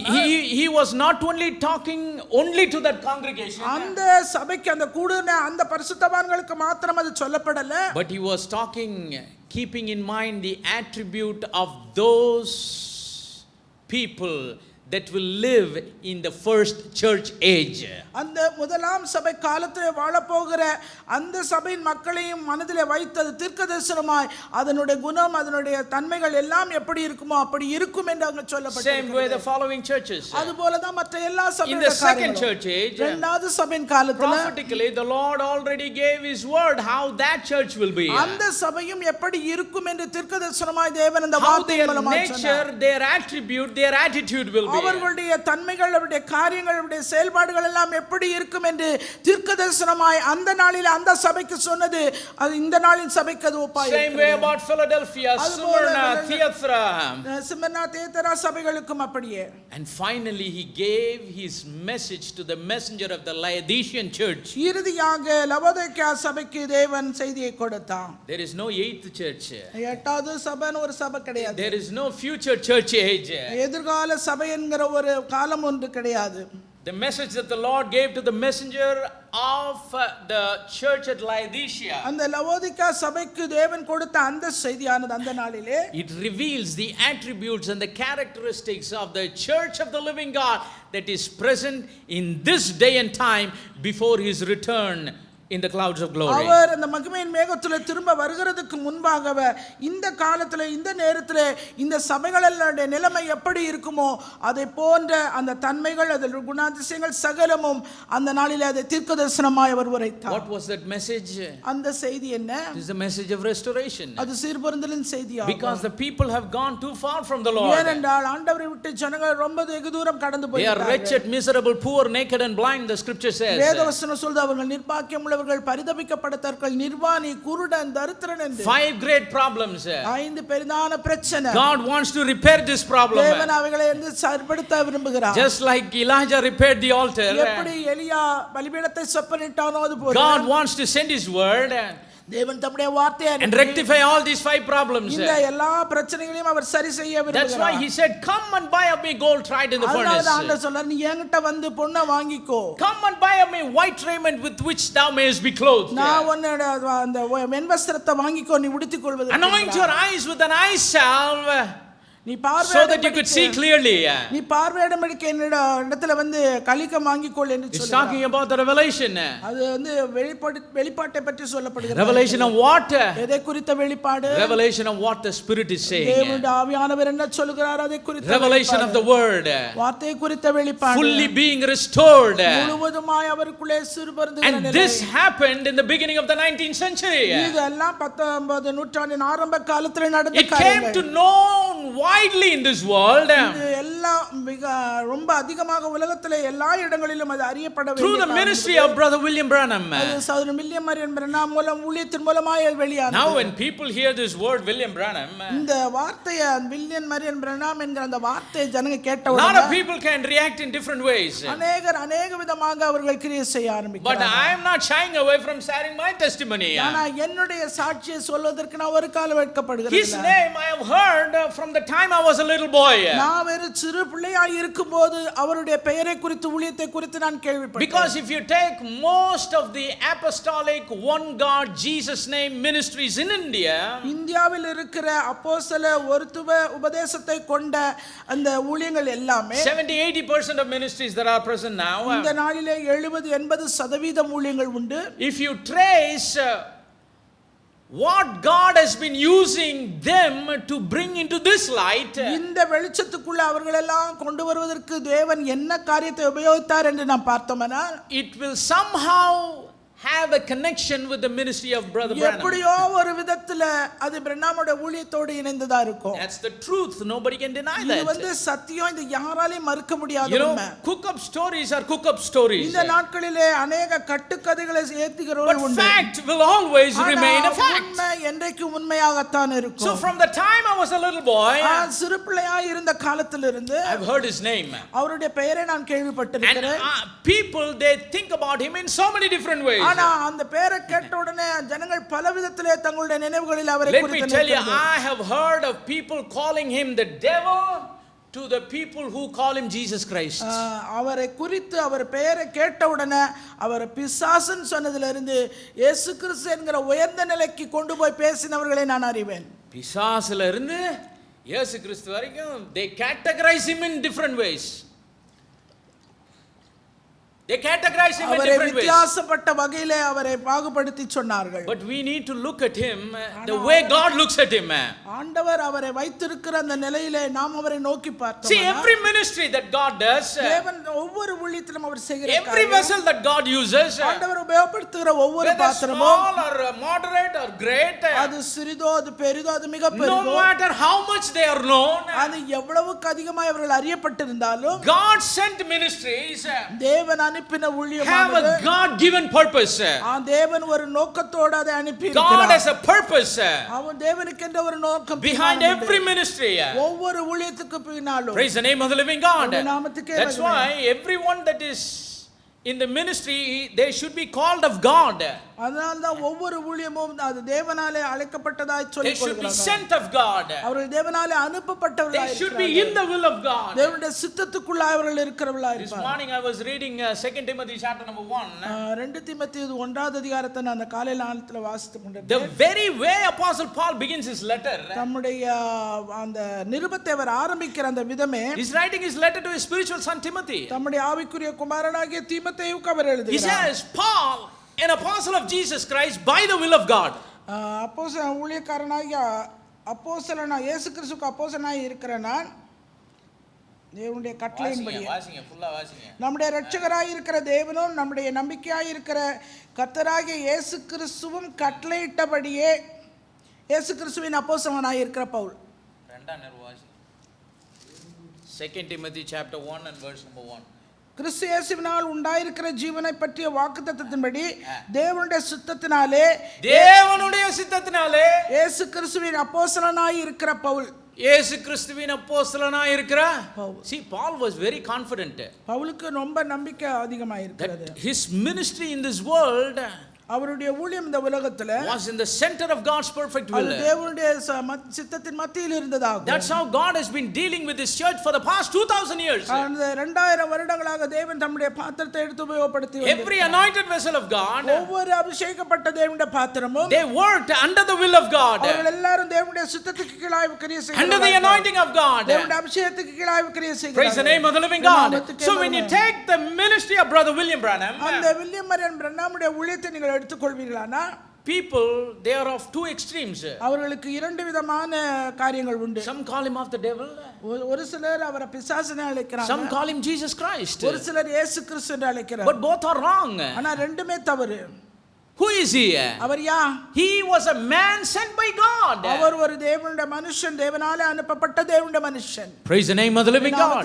He did many great things. அவர் अनेक பெரிய காரியங்களை செய்தார். Mighty miracles the Lord did through his ministry. அவருடைய ஊழியத்தின் மூலமாய் अनेक அற்புதங்கள் நடந்தது. He had the gift of healing. அவருக்கு அந்த சுகமாக்குகிற வரம் உண்டாயிருந்தது. Precisely revealing the secrets of the hearts of the people. ஜனங்களுடைய இதயத்திலே மறைந்திருக்கிற ரகசியங்கள் அவர் மூலமாய் வெளிப்படுத்தப்பட்டது. People even don't have problems in accepting this. ஜனங்க இத மட்டும் விட்டுட்டு மத்த எல்லாத்தையும் But ஏற்றுக்கொள்றாங்க. not only that, அது மாத்திரமல்ல, The Lord used him to call his people back to this word. தேவன் தம்முடைய ஜனத்தை அவருக்கு நேராய் திரும்ப வேண்டும் என்கிற இந்த வேத வார்த்தையை கூட குறித்த வெளிப்பாடு அவருக்கு உண்டாயிருந்தது. God used him to call people for their lives to be fully restored to the word of God. தேவன் அவர் மூலமாய் தம்முடைய ஜனத்தை தம்முடைய வார்த்தைக்கு நேராய் திரும்பும்படி அவர் அழைப்பித்த அந்த ஊழியத்தை அவர் Because செய்தார். up until that time, அதுவரைக்குமாய் people were living in a selective Christianity. ஒரு குறிப்பிட்ட கிறிஸ்தவ மார்க்கத்தை தேர்ந்தெடுக்கிறவர்களாக Nobody counted the whole counsel of God. யாருமே தேவனுடைய முழு ஆலோசனையும் They ஏற்றுக்கொள்ளல. just held to one or two things. அவர்கள் ஏதோ ஒன்று இரண்டு காரியங்களை மாத்திரம் For ஏற்றுக்கொள்கிறார்கள். example, if you take Martin Luther, Martin லூத்தரை who is also one of the messengers in the past 7 church ages in the அந்த history, 7 சபைகளின் வரலாறிலே ஒரு சபைக்குடைய தூதனாய் அவரும் கடந்த காலத்தில் God உபயோகப்படுத்தப்பட்டார். used him as a mighty vessel அவரையும் ஒரு வல்லமையுள்ள பாத்திரமாய் தேவன் to bring him out உபயோகப்படுத்தினார். of the darkness in which the Christian people were in. கிறிஸ்தவ ஜனங்கள் இருந்த அந்த அந்தகாரத்தில் இருந்தவர்களை வெளியே கொண்டு God வந்தார். opened up his eyes தேவன் அவருடைய கண்களை to see திறந்தார். the word clearly அந்த வார்த்தை தெளிவாக and அவருக்கு say the வெளிப்படுத்தினார். just shall live by faith. விசுவாசத்தினாலே நீதிமான் பிழைப்பான் என்கிற வெளிப்பாடு அவருக்கு வந்தது. Praise the name of the living God. But what happened? ஆனா நடந்தது என்ன? In that age, அந்த காலத்துல people received only that revelation. அந்த வெளிப்பாட்டை மாத்திரம் ஜனங்கள் They ஏற்றுக்கொண்டிருந்தார்கள். never knew what is one God. ஆனா தேவனுடைய ஒருத்துவத்தை குறித்து அவர்களுக்கு தெரியல. They don't know about the name of God. தேவனுடைய நாமத்தை குறித்த அறிவும் அவர்களுக்கு இல்ல. Name that is above every name. எல்லா நாமத்துக்கும் மேலான நாமம் என்பது. Whatever you do in word or deed, do all in the name of Jesus. நீங்கள் எதை செய்தாலும் கர்த்தராகிய இயேசு கிறிஸ்துவின் நாமத்தினாலே செய்ய வேண்டும். Baptized in the name of the Lord Jesus Christ. அந்த கர்த்தராகிய இயேசு கிறிஸ்துவை நீங்கள் நிறுத்த வேண்டும் என்கிற அந்த About the original sin. அந்த உண்மையான அந்த ஆரம்ப மூலபாவம். மூலபாவம். About the return of Christ. கிறிஸ்துவே திரும்பி வருகிற வருகை. About the rapturing of the saints. அந்த பரிசுத்தவான்கள் The எடுத்துக்கொள்ளப்படுதல். catching away of the saints. அந்த பரிசுத்தவான்கள் அவர்கள் The wise virgin and the foolish virgin. அந்த புத்தியுள்ள கன்னிகைகள் புத்தி இல்லாத The கன்னிகைகள். wheat and the tares. அதேபோல கோதுமை மணி அந்த களை. The rain falling on the just and the unjust. அதுபோல மழை வர்ஷிக்கப்படுகிறது நீதி உள்ளவன் மேலும் அநீதி உள்ளவன் மேலும். His ministry is very simple. அவருடைய ஊழியம் மிகவும் எளிமையான A ஒன்று. lot of people complicate it. எல்லாருக்கும் அத வந்து His ministry is very simple. அவருடைய ஊழியம் மிகவும் எளிமையான ஒன்று. Come back to the whole counsel of God. தேவனுடைய முழு ஆலோசனைக்கும் திரும்பி வா. He said, let your life be restored fully back. உன்னுடைய வாழ்க்கை முழுவதுமாய் கிறிஸ்து இயேசுவுக்குள்ளாய் சீர்பொருந்தப்பட. Praise the name of the living God. நாமத்துக்கு மகிமை. So did that ministry die when he passed away from this earth? அவர் இந்த பூமியை விட்டு கடந்து போனவனே அந்த ஊழியத்தின் காரியம் நிறைவேறியது. No. It only God used him to start that work of restoration. அந்த சீர்பொருந்துகிற வேலையை அந்த நாளிலே அவரை கொண்டு தேவன் ஆரம்பித்தார். It was started through his ministry in this present age. இந்த நிகழ்காலத்திலே இந்த காரியங்கள் நடைபெறுவதற்கு அவரை கொண்டு அந்த காலத்தில் அவர் ஆரம்பித்த ஒரு. But the work is still going on. ஆனால் அந்த கிரியையானது தொடர்ந்து இன்னும் நடந்து Still கொண்டிருக்கிறது. people are being restored back to this word. இன்னும் ஜனங்கள் இந்த வார்த்தைக்கு நேராய் சீர்பொருந்திக் கொண்டிருக்கிறார்கள். Still there is a group of people where the whole counsel of God is being respected. இன்னும் தேவனுடைய ஜனங்கள் இந்த தேவனுடைய முழு ஆலோசனைக்குமாய் திரும்பி வருவதற்கு அது கிரியை செய்கிறது. It's just like what happened in the days of Apostle Paul. அப்போஸ்தலனாகிய பவுல் நடந்த ஊழியத்தின் காலத்துல நடந்தது What happened in the மட்டுமல்ல. days of our apostolic fathers? அப்போஸ்தல பிதாக்களுடைய காலத்துல நடந்தது என்ன? What did Apostle Paul say? அப்போஸ்தலனாகிய பவுல் என்ன சொன்னார்? I have not shunned to preach the whole counsel of God to you. நான் உங்களுக்கு தேவனுடைய ஆலோசனை ஒன்றை நான் மறைத்து வைக்கல. Even when the spirit of truth is come, he will guide you into all truth. சத்தியமாகிய அவர் உங்களுக்குள்ள வந்தானா சகல சத்தியத்துக்குள்ள உங்களை நடத்துவார். Like the prophet Ezekiel said, all the words that I speak, hear it in your ears and receive it in your நான் hearts. உங்களுக்கு சொல்லுகிற யாவையும் நீங்கள் கேட்டு அவைகளை நீங்கள் கைக்கொள்ளவும் அதன்படி செய்யவும் நான் உங்களுக்கு பண்ணுவேன். Just like he told prophet Joshua where he said, be careful to do according to all that I have commanded you. யோசுவாவுக்கு தேவன் சொன்ன அந்த நான் உனக்கு கட்டளையிட்ட யாவையின்படி செய்ய நீ ஜாக்கிரதையாய் இரு. Just like Jesus told his disciples before ascending up into heaven, teaching them to observe and do according to all that I have commanded you. இயேசு தான் பரத்துக்கு எடுத்துக்கொள்ளப்படுவதற்கு முன்பாக சீஷர்களை பார்த்து சொன்னார், நான் உங்களுக்கு கட்டளையிட்ட யாவையும் அவர்கள் கைக்கொள்ளும்படி அவர்களுக்கு உபதேசம் பண்ணுங்கள் என்று. His ministry highlighted everything that God has said is important. ஆண்டவர் தம்முடைய வேதத்திலே சொல்லப்பட்ட எல்லா வார்த்தைகளின்படியாய் அவருடைய ஊழியமானது அங்கே நடந்தது. And every seed of God, தேவனுடைய ஒவ்வொரு everyone that is genuinely born again by the incorruptible seed of God's word, அழிவில்லாத வசனமாகிய தேவனுடைய வித்தினாலே மறுபடியும் ஜனிப்பிக்கப்பட்ட ஒரு ஆத்துமா, their life must come into full restoration to what the scripture says. அவர்களுடைய வாழ்க்கையானது தேவனுடைய வார்த்தைகள் என்ன சொல்லுகிறதோ அவைகளுக்குள்ளாய் வாழ்க்கை முழுவதும் சீர்பொருந்தப்பட வேண்டும். His ministry only marked the time in which the work of restoration அந்த began. சீர்பொருந்தலின் கிரியையை ஆரம்பிக்கிற ஒரு காலமாய் அவருடைய ஊழியம் அங்கே நடந்தது. So from the beginning of the 19th century, எனவே 19ஆம் நூற்றாண்டுகளின் ஆரம்பத்தில், from the time the Lord poured his spirit in the Azusa street, like we read in the church history, நாம் சபை வரலாற்றிலே படிக்கிறது போல ஆவியானவர் அங்கே அசூசா ஸ்ட்ரீட்ல தெருவிலே அந்த ஆவியானவர் இறங்கி ஜனங்களுக்குள்ளே கிரியை செய்தார். many splits and everything happened after that. அதன் பின்பாக अनेक பிரிவுகள் எல்லாம் கடந்து But at போகின்றன. the same time, ஆனா அதே நேரத்துல God was calling his own people, தேவன் தம்முடைய சொந்த ஜனத்தை அவர் அழைத்துக் கொண்டிருக்கிறார். giving them the heart அவர்களுக்கு அந்த இருதயத்தை அவர் to கொடுத்திருக்கிறார். realize who God really is, உண்மையாகவே தான் யார் என்பதை அவர்கள் அறிந்து கொள்ளும்படி, who they are in Christ, அது மாத்திரமல்ல அவர்கள் அவருக்குள்ளே என்ன and நிலையில் giving them a இருக்கிறார்கள். conviction in what kind of a time in which they are அது living. மாத்திரமல்ல அவர்கள் எப்படிப்பட்ட அந்த காலத்துக்குள்ளே சமயத்துக்குள்ளே நேரத்திலே வாழ்கிறார்கள் என்கிற அந்த உணர்வையும் அவர்களுக்கு Yes, that man poured his heart out and preached all that he could with all of his energy. அவருடைய முழு எனர்ஜியை கொண்டு அவருக்கு தேவன் என்னவெல்லாம் வெளிப்படுத்தினாரோ, என்னவெல்லாம் சொல்ல சொன்னாரோ அவைகள் எல்லாவற்றையும் அவர் வெளிப்படுத்தி சொல்லி கடந்து போய்விட்டார். But the work is still going on. ஆனா அந்த வேலையானது இன்னும் நடந்து The கொண்டிருக்கிறது. Spirit of God never pass away. தேவனுடைய ஆவியானவர் கடந்து போல He is still doing the work of restoration in your life and my life. இந்த வேலையை உங்களுடைய வாழ்க்கையிலே என்னுடைய வாழ்க்கையிலே அவர் செய்து He கொண்டிருக்கிறார். is still doing it in your heart and my heart.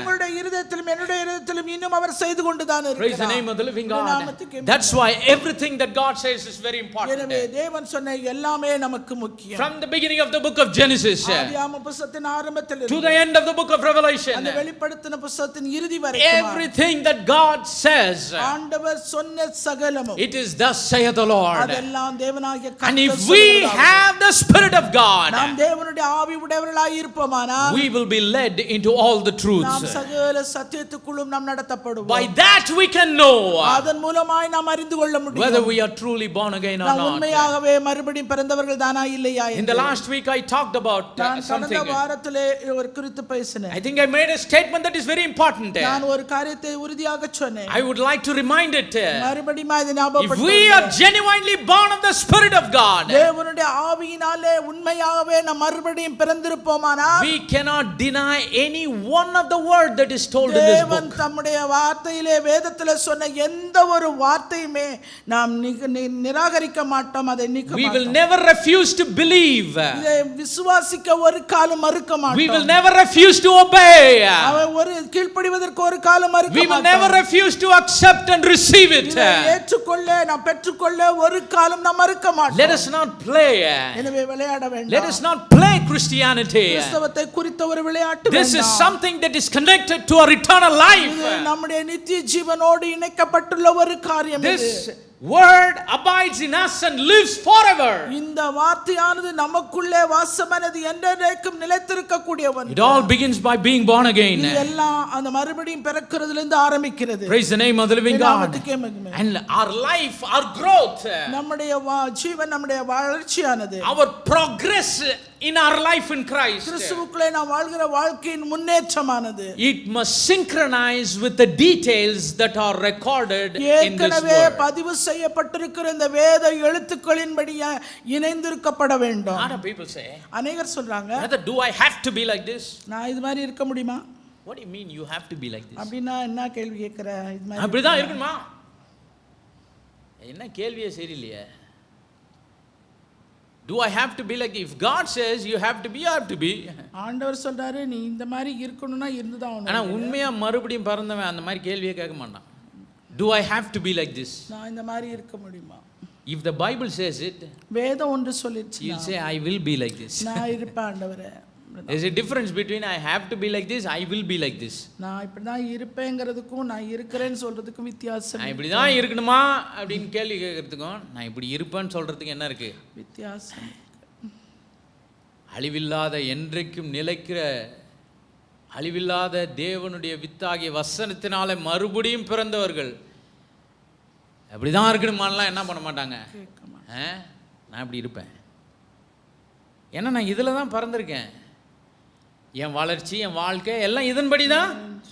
ஆண்டவர் சொல்லிட்டாரா? If God says it, that settles it.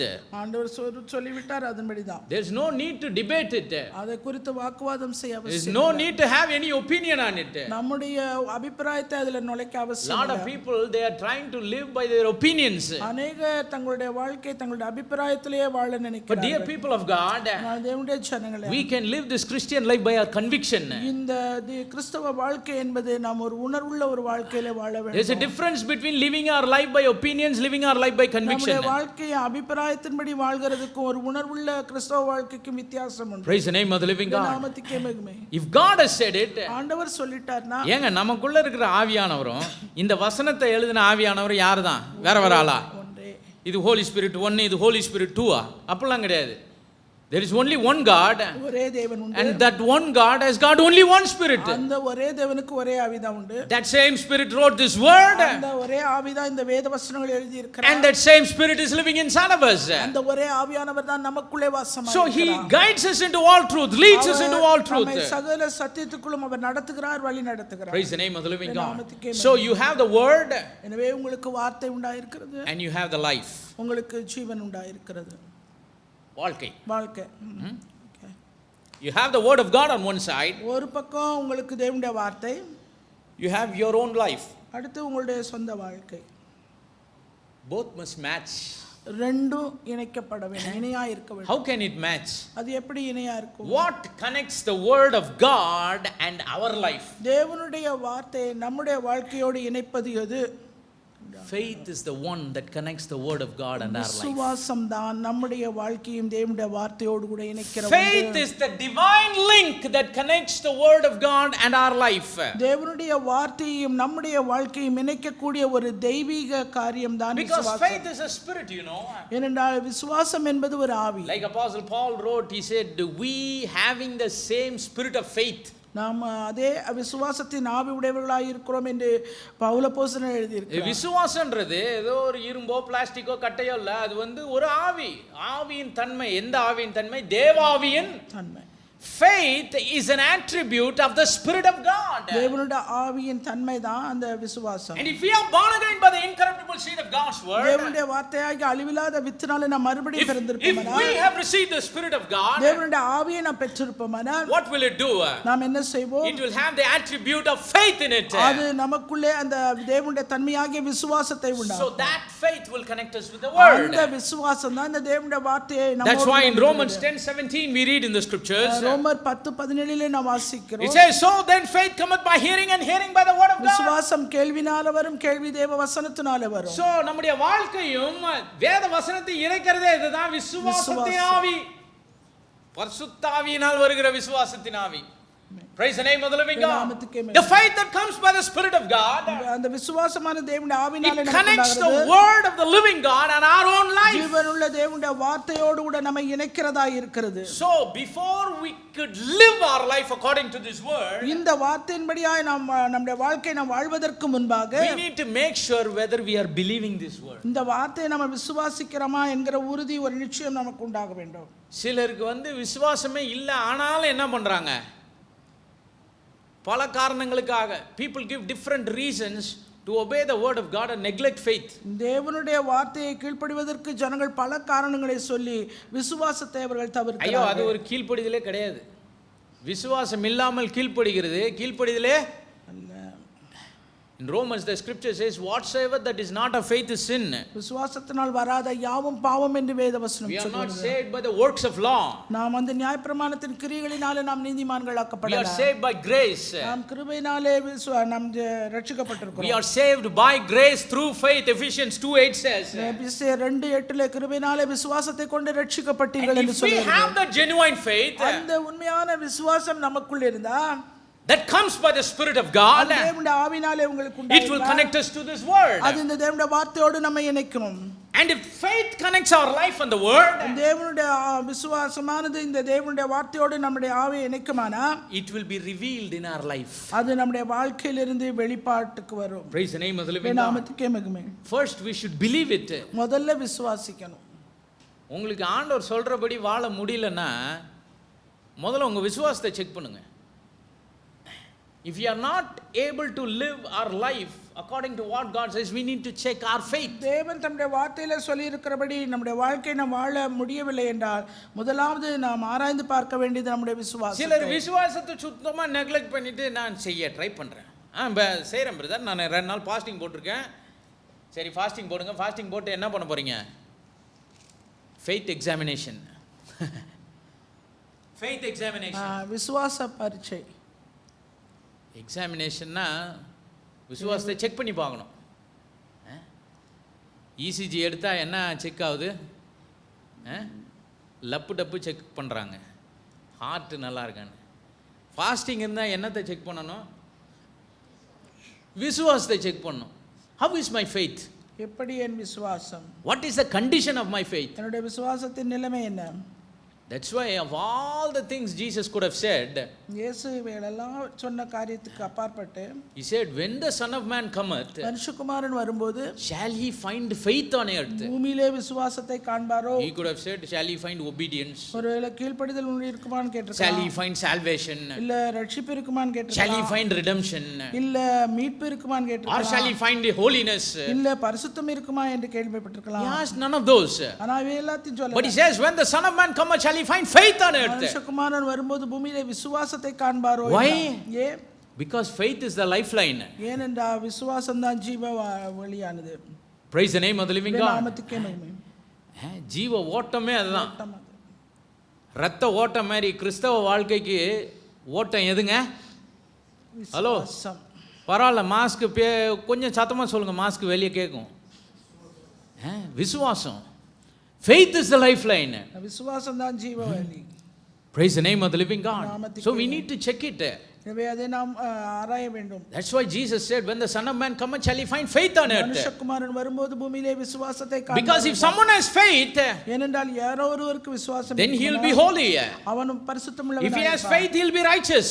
அவன் விசுவாசம் என்றால் If நீதிமானாக he has இருப்பான். faith on the whole counsel of God, he will not neglect any counsel of God. தேவனுடைய வார்த்தை எல்லாவற்றிலும் அவன் விசுவாசம் உள்ளவனாக இருந்தால் எந்த வார்த்தையும் If he is born again by the original seed, by the incorruptible seed of God's word, தேவனுடைய அழிவில்லாத வார்த்தையாகிய வித்தினால் அவன் மறுபடியும் he will ஜெனிப்பிக்கப்பட்டவனாக believe everything the original seed says, இந்த வித்து சொல்லுகிற எல்லாவற்றையும் அவன் முழுவதுமாய் விசுவாசிப்பான். and he will synchronize his life with தன்னுடைய that. வாழ்க்கை இதோடு கூட அவன் இணைக்கப்பட்டு He will காணப்படுவான். align his life to what his faith says, அவனுடைய விசுவாசம் என்ன சொல்கிறதோ அதற்கு இசைந்து தன்னுடைய வாழ்க்கையை because வாழ்வான். it is a strong conviction that faith gives. ஏனென்றால் விசுவாசமானது ஒரு பலமுள்ள ஒரு உணர்வை கொடுக்கக்கூடியது. உங்களுக்கு விசுவாசம் இருக்கும்போது அந்த உணர்வை யாராலையுமே என்ன பண்ண முடியாது.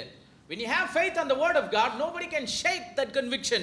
தேவனுடைய வார்த்தை உங்களுக்குள்ளே, வார்த்தையின் விசுவாசம் உங்களுக்குள்ளே இருக்கும்போது அதனால் உண்டாகிற உணர்வை எவராலும் அசைக்க That's why I முடியாது. told you we live by conviction and not by opinions. நாம் அதனால தான் நம்ம உணர்வுள்ள ஒரு வாழ்க்கை வாழ்கிறோம், அபிப்பிராயம் உள்ள ஒரு வாழ்க்கை வாழ்கல. The Old Testament Elijah, 1 Kings chapter number 18. 1 ராஜாக்கள் 18வது அதிகாரத்திலே எலியா, Do you know what he said? அவர் என்ன தெரியுமா சொன்னாரு? He said, how long will you halt between two opinions? நீங்க எவ்வளவு காலம் ரெண்டு நினைவுகளால் எந்த மட்டும் இரண்டு நினைவுகளால் குந்தி குந்தி நடப்பீர்கள். அதே ப்ராப்ளம் இன்னைக்கு இருக்குது. ஒரு பக்கம் பார்த்தா ஆண்டவர் சொல்றது கரெக்டாக செய்யுது, இன்னொரு பக்கம் பார்த்தா இதெல்லாம் சின்ன சின்ன மாட்டு தானே நம்ம விட்டுலாமே அப்படின்னு என்ன பண்ணுது, ரெண்டு மனம். When you come on Sunday and hear the word of God and pray and praise and get so deep in the spirit. ஞாயிற்றுக்கிழமை ஆராதனையில வந்து பங்கு பெற்றும்போது வார்த்தையை கேட்டு ஆவியில ஆழமாய் அதிகமான We have a strong conviction to live by what God says. ஆண்டவர் என்ன சொன்னாரோ அதன்படியா வாழணும்ங்கற ஒரு பலத்த உணர்வு. We have a strong conviction to be separated from everything the word of God wants us to separate from. தேவனுடைய வார்த்தை எதிலெல்லாம் பிரிந்து வர சொல்லுகிறதோ அதிலெல்லாம் நான் பிரிந்து வர வேண்டும் என்கிற ஒரு heart and a conviction to commit our life and surrender and submit our life to live by the whole counsel of God. இதயத்திலே ஒரு பலத்த உணர்வு தேவனுடைய வார்த்தையின்படியாய் எல்லாவற்றையும் நாம் ஒப்புக்கொடுத்து பிரிந்து வாழ வேண்டும் என்று. But when we go home, ஆனா வீட்டுக்கு போன பின் slowly that conviction weans away. அந்த உணர்வானது கொஞ்சம் கொஞ்சமா தளர்ந்து போகுது. And Monday it further weans. அது தொடர்ந்து திங்கட்கிழமை கொஞ்சம். On Tuesday almost you start to live by your opinions. மறுபடியும் செவ்வாய்க்கிழமை உங்க அபிப்பிராயத்தின்படி வாழ. See, this kind of life cannot bring any change in our lives. இப்படி வாழ்கிற அந்த வாழ்க்கை நம்முடைய வாழ்க்கையில எந்த ஒரு மாற்றத்தையும் How long will we halt between two opinions? எந்த காலம் மட்டும் தான் இருதயத்துல ரெண்டு நினைவை வைத்து. If the word is truth, that's it. வார்த்தை உண்மைனா அதன்படியா இருக்கணும். God has said it.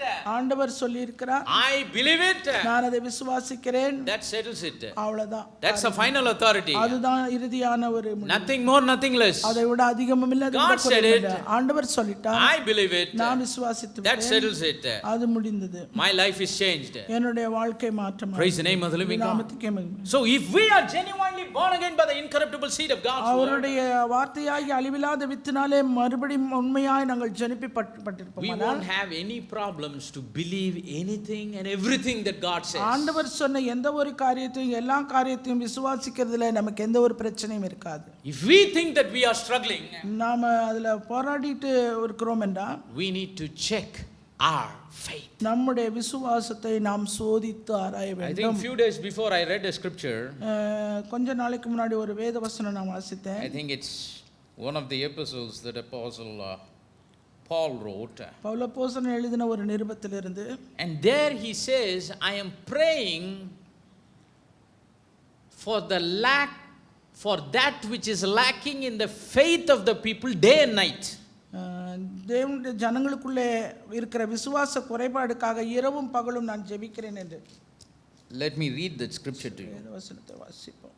See, we need to understand நாம் ஒரு காரியத்தை புரிந்து கொள்ள வேண்டும். Faith is very important. விசுவாசம் மிகவும் முக்கியமானது. நீங்க டாக்டர் கூப்பிட்டு உனக்கு இருதயம் சரியா ஓட மாட்டேங்குதுன்னா எப்படி ஜெபம் பண்றோம்? அது எப்படியோ ஜெபம் பண்ணி என்னமோ பண்ணி ஃபாஸ்டிங் இருந்து மாத்திரையை தின்னு ஏதோ ஒன்று பண்ணி அவன் நல்லா ஓடலைன்னு சொன்ன டாக்டர் கூப்பிட்டு என்ன சொல்லணும்? என்ன சொல்லணும்? நல்லா இருக்குன்னு நல்லா ஓடுதுன்னு சொல்லணும். அது வரைக்கும் என்ன பண்றது இல்லை, ஓடுறதில்ல. அதே இதில் நம்முடைய விசுவாசத்தை ஹேண்டில் பண்ணுறோமா? சொல்லுங்க. விசுவாசம் தானேப்பா, அது போக அது ஆட்டோமேட்டிக்காக சரியாயிடும். என்ன எப்படியா ஆட்டோமேட்டிக்காக சரியாயிடுமா? 1 Thessalonians chapter 3 and verse number 10. 1 தெசலோனிக்கேயர் 3:10. When Apostle Paul was writing his letter to the saints of the church at the city of Thessalonica, Thessalonica பட்டணத்தில் இருக்கிற பரிசுத்தவான்களுக்கு பரிசுத்த பவுல் எழுதின காரியம். He's just writing a letter to the saints. அவர் அந்த பரிசுத்தவான்களுக்கு ஒரு கடிதத்தை அவர் அங்கே எழுதி இருக்கிறார். He says, night and day praying exceedingly that we might see your face and might perfect that which is lacking in your faith. உங்கள் முகத்தை கண்டு உங்கள் விசுவாசத்தின் குறைகளை நிறைவாக்கும் பொருட்டு இரவும் பகலும் மிகவும் வேண்டிக் கொள்ளுகிறோமே. உங்கள் முகத்தை கண்டு அப்படின்னா ஃபோட்டோ வீடியோலாம் எடுத்துன்னு போயிட்டாரான்னு கேட்காதீங்க. அப்படியே மனக்கண்களுக்கு முன்னாடி இந்த விசுவாசத்தில் குறையுள்ள ஆட்களுடைய ஃபேஸை என்ன பண்ணுறாரு? அவர் சொல்கிறாரு, நாங்கள் கொண்டு வந்து என்ன பண்ணுறோம்? ஆண்டவரே, இந்த ஐயா, இந்த அம்மா, இந்த பிரதர், இந்த சிஸ்டர், இவர்கள் விசுவாசத்தில் இருக்கிற குறைகள் நிறைவாக வேண்டும். எப்போ ஜெபம் பண்றாரு? ஒன்ஸ் a week இல்ல, நைட் அண்ட் டே, இரவும் பகலும். There is a department called ICU in hospitals. மருத்துவமனைகளில் ICU என்ற ஒரு இடம் உண்டு. இருக்கா இல்லையா? யாரும் போவானாங்க, பட் அதை பற்றி நம்மளுக்கு தெரியும்னு நினைக்கிறேன். நம்ம வேணா போய் பார்த்து கஷ்டப்படுறவங்களுக்கு ஜெபம் பண்ணலாம், நம்ம போவேண்ணா. அதுக்கு தமிழில் என்ன பேருங்க? தீவிர சிகிச்சை பிரிவு. கேர், சிகிச்சை பிரிவு. தீவிரம்னா என்னது? இன்டென்ஸ்லி தீவிரம். The care will be there day and night. அங்கே வந்து பொறுப்பெடுத்துக் கொள்கிறது இரவும் பகலுமா பார்த்துக் கொள்வாங்க. I believe it was last year. கடந்த வருஷம் என்று நினைக்கிறேன். The Prime Minister of England, England பிரதமர், British Prime Minister, he catched this COVID virus. அவருக்கு இந்த கொரோனா வைரஸ் பாதிப்பு உண்டானது. But he went to an ordinary bed like everyone. He said, don't directly take me to the intensive care. என்ன ஐசியூக்கு கொண்டு போக வேணாம், என்ன சாதாரண படுக்கை. But finally his condition it got worse. ஆனா அவருடைய நிலைமை மிகவும் மோசமானது. They had to move him to the intensive care unit. என்ன அதிதீவிர சிகிச்சை பிரிவுக்கு அவர் கொண்டு போகப்பட்டார். 48 hours. 48 மணி நேரம். 2 nurses. 2 நர்சுங்க. They almost riveted their eyes on his oxygen level on the monitor. அவர் அவருடைய ஆக்சிஜன் லெவல் அந்த மானிட்டர்ல எப்போதும் அவர்கள் கண்கள் இருந்து கொண்டே இருந்தது. When it goes down, immediately they will increase. அவர் குறைஞ்சிச்சுனா உடனே போய் அதிகப்படுத்துவாங்க. When it goes up, they will decrease. அங்க அதிகமா போச்சுனா குறைப்பாங்க. Goes down, increase. குறைந்ததுனா ஏத்துறது. Like that, 2 nurses, they are from New Zealand, settled in Britain. They were constantly doing it for 48 hours. நியூசிலாந்துல இருக்கிற அந்த 2 நர்சுங்க, அவங்க பிரிட்டன்ல settle ஆனவங்க 2 பேர் இரவும் பகலும் அவர் மேல் கண்ணோக்கமா இருந்து. Now he is back in business. He is hale and healthy. இப்ப அவர் நல்ல ஆரோக்கியமாக திரும்பி வந்தார். So what do they do in intensive care units? அந்த தீவிர சிகிச்சை பிரிவில் அவர்கள் செய்தது என்ன? They look after the patient without even removing their eyes. அவருடைய கண்களை விட்டு அவர்கள் பிரிக்காமல் ஏறெடுக்காமல் அப்படியே பார்த்து கொண்டே giving intensive treatment. ஒரு தீவிரமான சிகிச்சை அவருக்கு day and night. இரவும் பகலும். But in the ordinary ward they don't do like that. ஆனா சாதாரண வார்டுல அப்படி செய்ய மாட்டாங்க. Morning rounds 10 o'clock. காலையில சுற்றி வர்றது ஒரு 10 மணி போல. Evening rounds 5 o'clock. That's all. சாயங்காலம் ஒரு 5 மணி போல.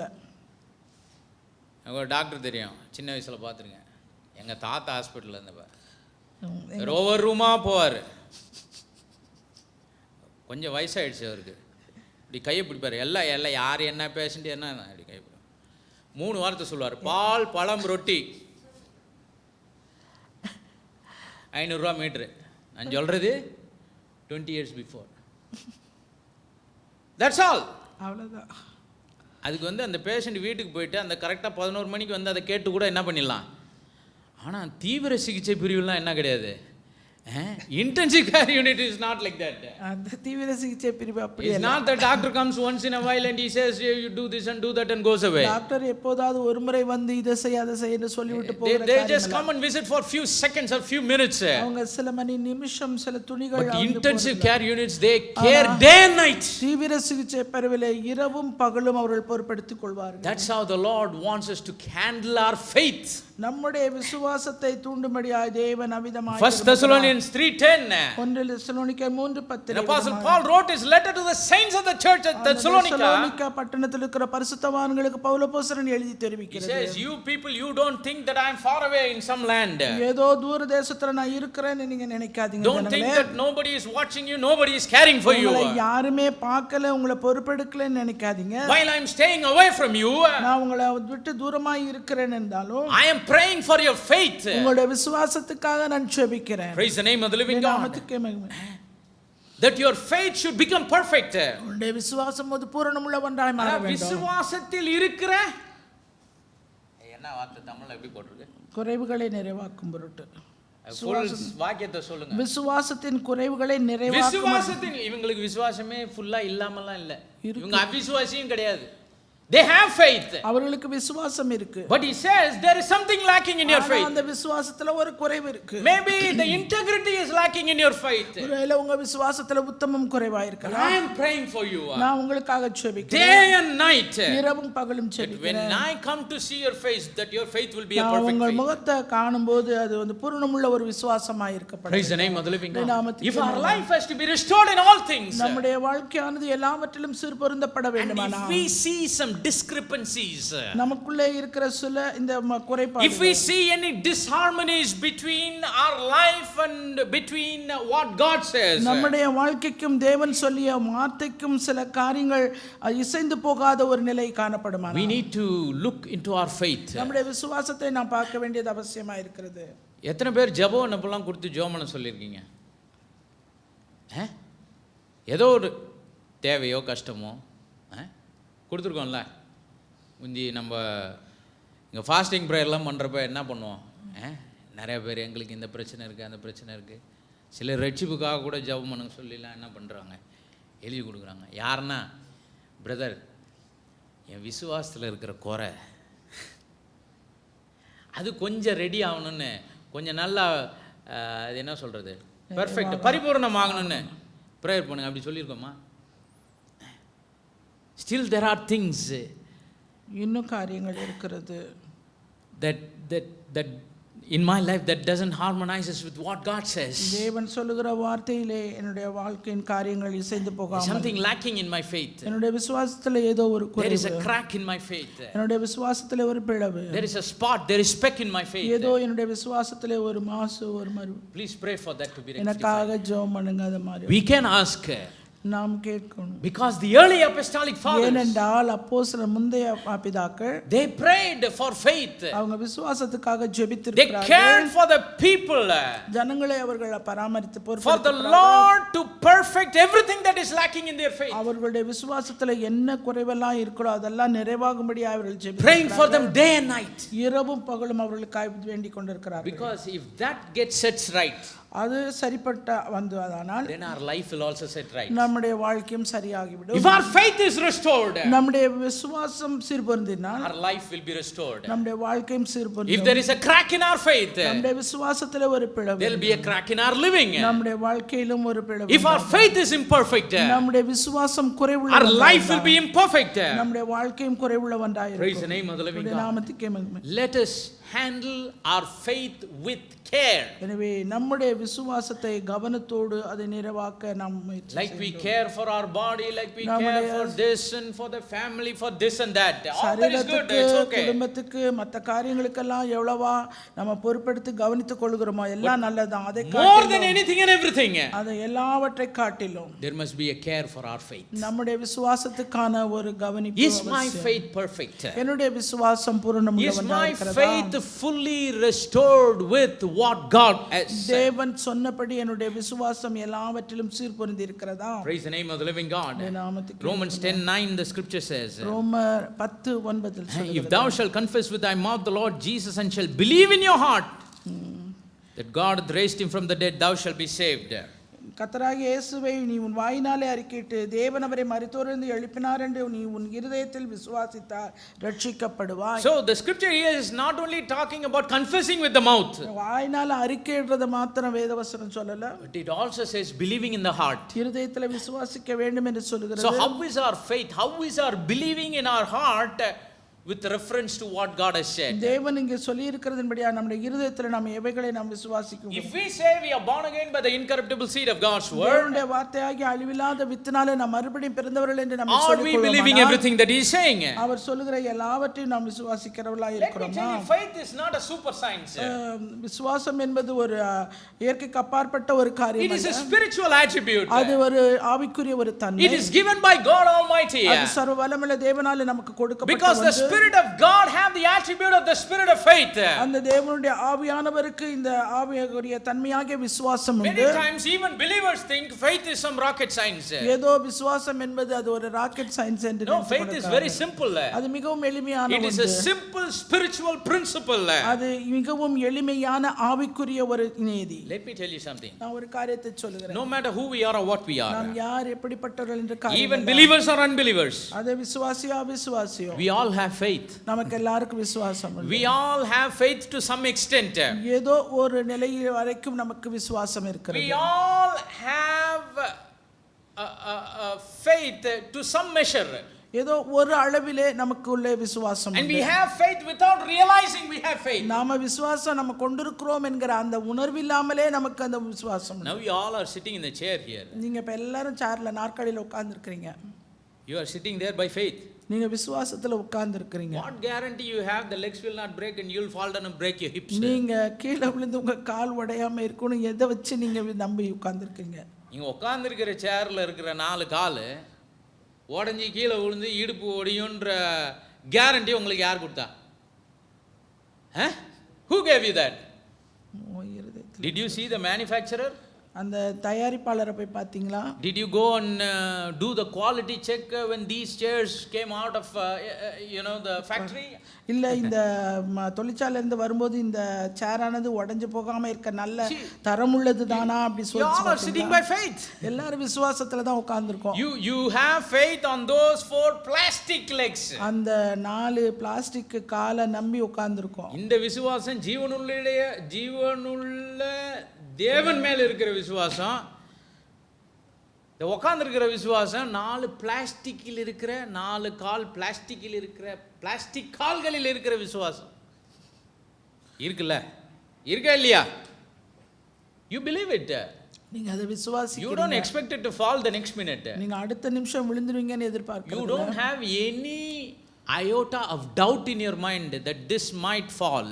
இது ஒருவேளை விழுந்துருமோங்கற சந்தேகம் உங்களுக்கு ஒரு காலம் sitting confidently. ஆனா நம்பிக்கையோட உட்கார்ந்திருக்கீங்க. You all have faith without realizing it. அந்த விசுவாசம் நம்ம உணர்வில் அது இருக்குங்கிறதே உணர்வில்லாம உட்கார்ந்திருக்கோம்.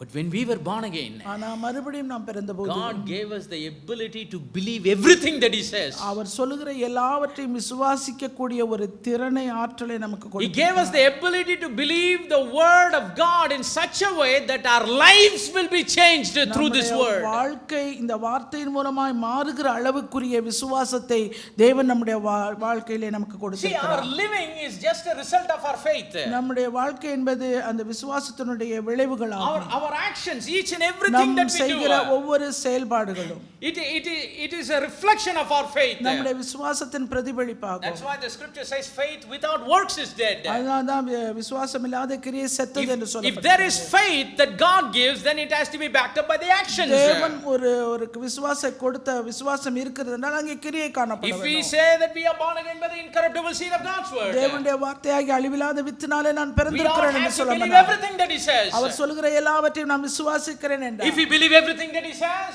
அவர் சொல்லுகிற எல்லாவற்றையும் நாம் we will live by everything that he says. அவர் சொன்ன எல்லாவற்றின்படியாய் நான் வாழ வேண்டும். We won't be able to deny anything that he says. அவர் சொன்ன எந்த ஒரு காரியத்தையும் நாம் மறுக்க முடியாது. And even in living our life we won't be able to deny anything. நாம் வாழ்கிற இந்த வாழ்க்கையும் கூட அந்த வார்த்தையின்படியா இருக்கும் நாம் மறுக்க முடியாது. Actions are a result of what we believe. நாம் எதை விசுவாசிக்கிறோமோ அதனுடைய விளைவுகள் தான் செயல்பாடுகள். Our life is a direct product of what we are believing as a Christian. வாழ்க்கை என்பது நேரடியாய் நாம் தேவனை விசுவாசிக்கிற விசுவாசத்தினுடைய பிரதிபலிப்பாக செயல்பாடுகளாய். And everybody have faith to some extent. எல்லாருக்கும் ஏதோ ஒரு அளவிலே ஒரு நிலை வரைக்குமாய் விசுவாசம் உண்டு. It's easy. அது மிகவும் சுலபம். ஏங்க இப்ப நீங்க சேர்ல கான்ஃபிடென்ட்டா உட்கார்ந்திருக்க ரொம்ப கஷ்டப்பட்ட அந்த கான்ஃபிடன்ஸ் வந்தது உங்களுக்கு. Hello, you are confidently sitting in a chair believing that you will not break and you will not break your hips. அந்த நாற்காலியில நீங்க உட்கார்ந்திருக்கிறது ஒரு நம்பிக்கை இல்லாம பயத்தோட உட்கார்ந்திருக்கீங்க. How did you get this confidence? அந்த நம்பிக்கை உங்களுக்கு எங்க இருந்து வந்தது? Was it difficult for you? அது உங்களுக்கு கஷ்டமா இருக்கு? No, it came just easy. அது ரொம்ப சுலபமா உங்களுக்குள்ள வந்தது. Same way if we are born again, அப்படியே தான் நம்ம மறுபடியும் when we have the same spirit of faith that is given by the Spirit of God, இந்த தேவனுடைய ஆவியினாலே கொடுக்கப்பட்ட அதே அந்த விசுவாசம் நமக்குள்ள it should be easy to believe what thus saith the Lord. அந்த ஆவியானவர் சொல்லுகிற எல்லாவற்றையுமே விசுவாசிக்க ஏதுவாகும். Just look at the past 2 years. அந்த கடந்த 2 வருஷத்தை இப்ப நான் யோசித்து பாருங்க, கொஞ்சம் நினைத்து பாருங்க. People believe in an invisible thing called a virus.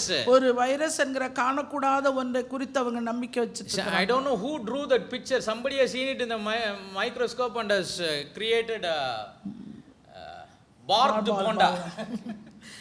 யாரோ அதை மைக்ரோஸ்கோப்ல வச்சு பார்த்து அதனுடைய இமேஜை அந்த மாதிரி வச்சிருக்காங்க. முள்ளு முள்ளா கொரோனா வைரஸ் படத்துல பாத்திருக்கீங்க?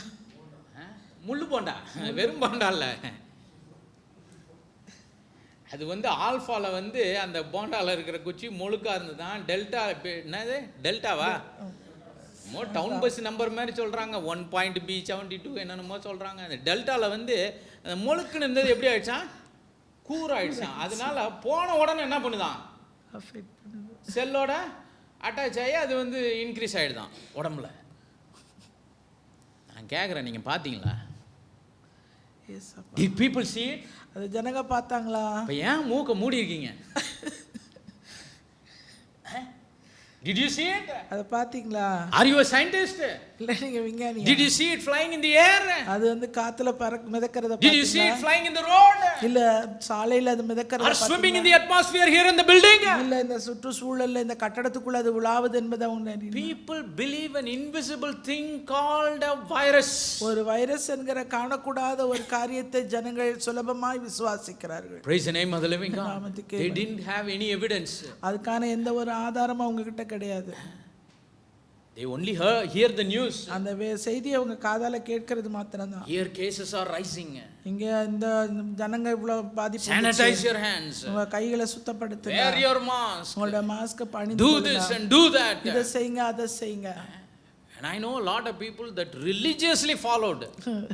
அத வந்து ரொம்ப வைராக்கியமா அத பின்பற்ற ஜனங்கள்லாம் இருக்கிறாங்க. Have you heard about a man? நான் ஒரு மனுஷனை குறித்து கேள்விப்பட்டேன். When he slept on the bed with his wife, தன்னுடைய மனைவியோடு படுக்கையில் அவர் படுத்திருந்த போது he built a 3 feet pillow wall between him and the wife. மனைவிக்கும் தனக்கும் இடையில ஒரு 3 பில்லோ உயரத்துக்கு ஒரு சுவர் மாதிரி எழுப்பிட்டாரு. Only for washing the face he will remove the mask. அந்த முகத்தை கழுவுறதுக்கு மாத்திரம் தான் மாஸ்கை remove பண்ணுவாராம். He was so religiously following it, even in the bedroom between him and his wife. அவருக்கும் அவர் மனைவிக்கும் இடையே அவ்வளவு வைராக்கியமா அவ்வளவு கனகச்சிதமா அதை follow Within 3 weeks he got COVID. 3 வாரத்துல அவருக்கு வந்துருச்சு. Why? People believe and they follow each and every rules that they say. அவங்க நம்பி அவங்க என்னென்ன சொல்றாங்களோ அதெல்லாத்தையும் பின்பற்றுறாங்க. Because people believe, they are obeying. அவங்க அத விசுவாசிக்கிறதுனால நம்புறதுனால அதுக்கு கீழ்ப்படிறாங்க. They are believing without seeing it. அத காணாமலே அவங்க நம்புறாங்க விசுவாசிக்கிறாங்க. Well, some people will say, so many people are suffering and dying. அநேகர் வந்து கஷ்டப்பட்டு மரித்து போறாங்க. So what? அதனால என்ன?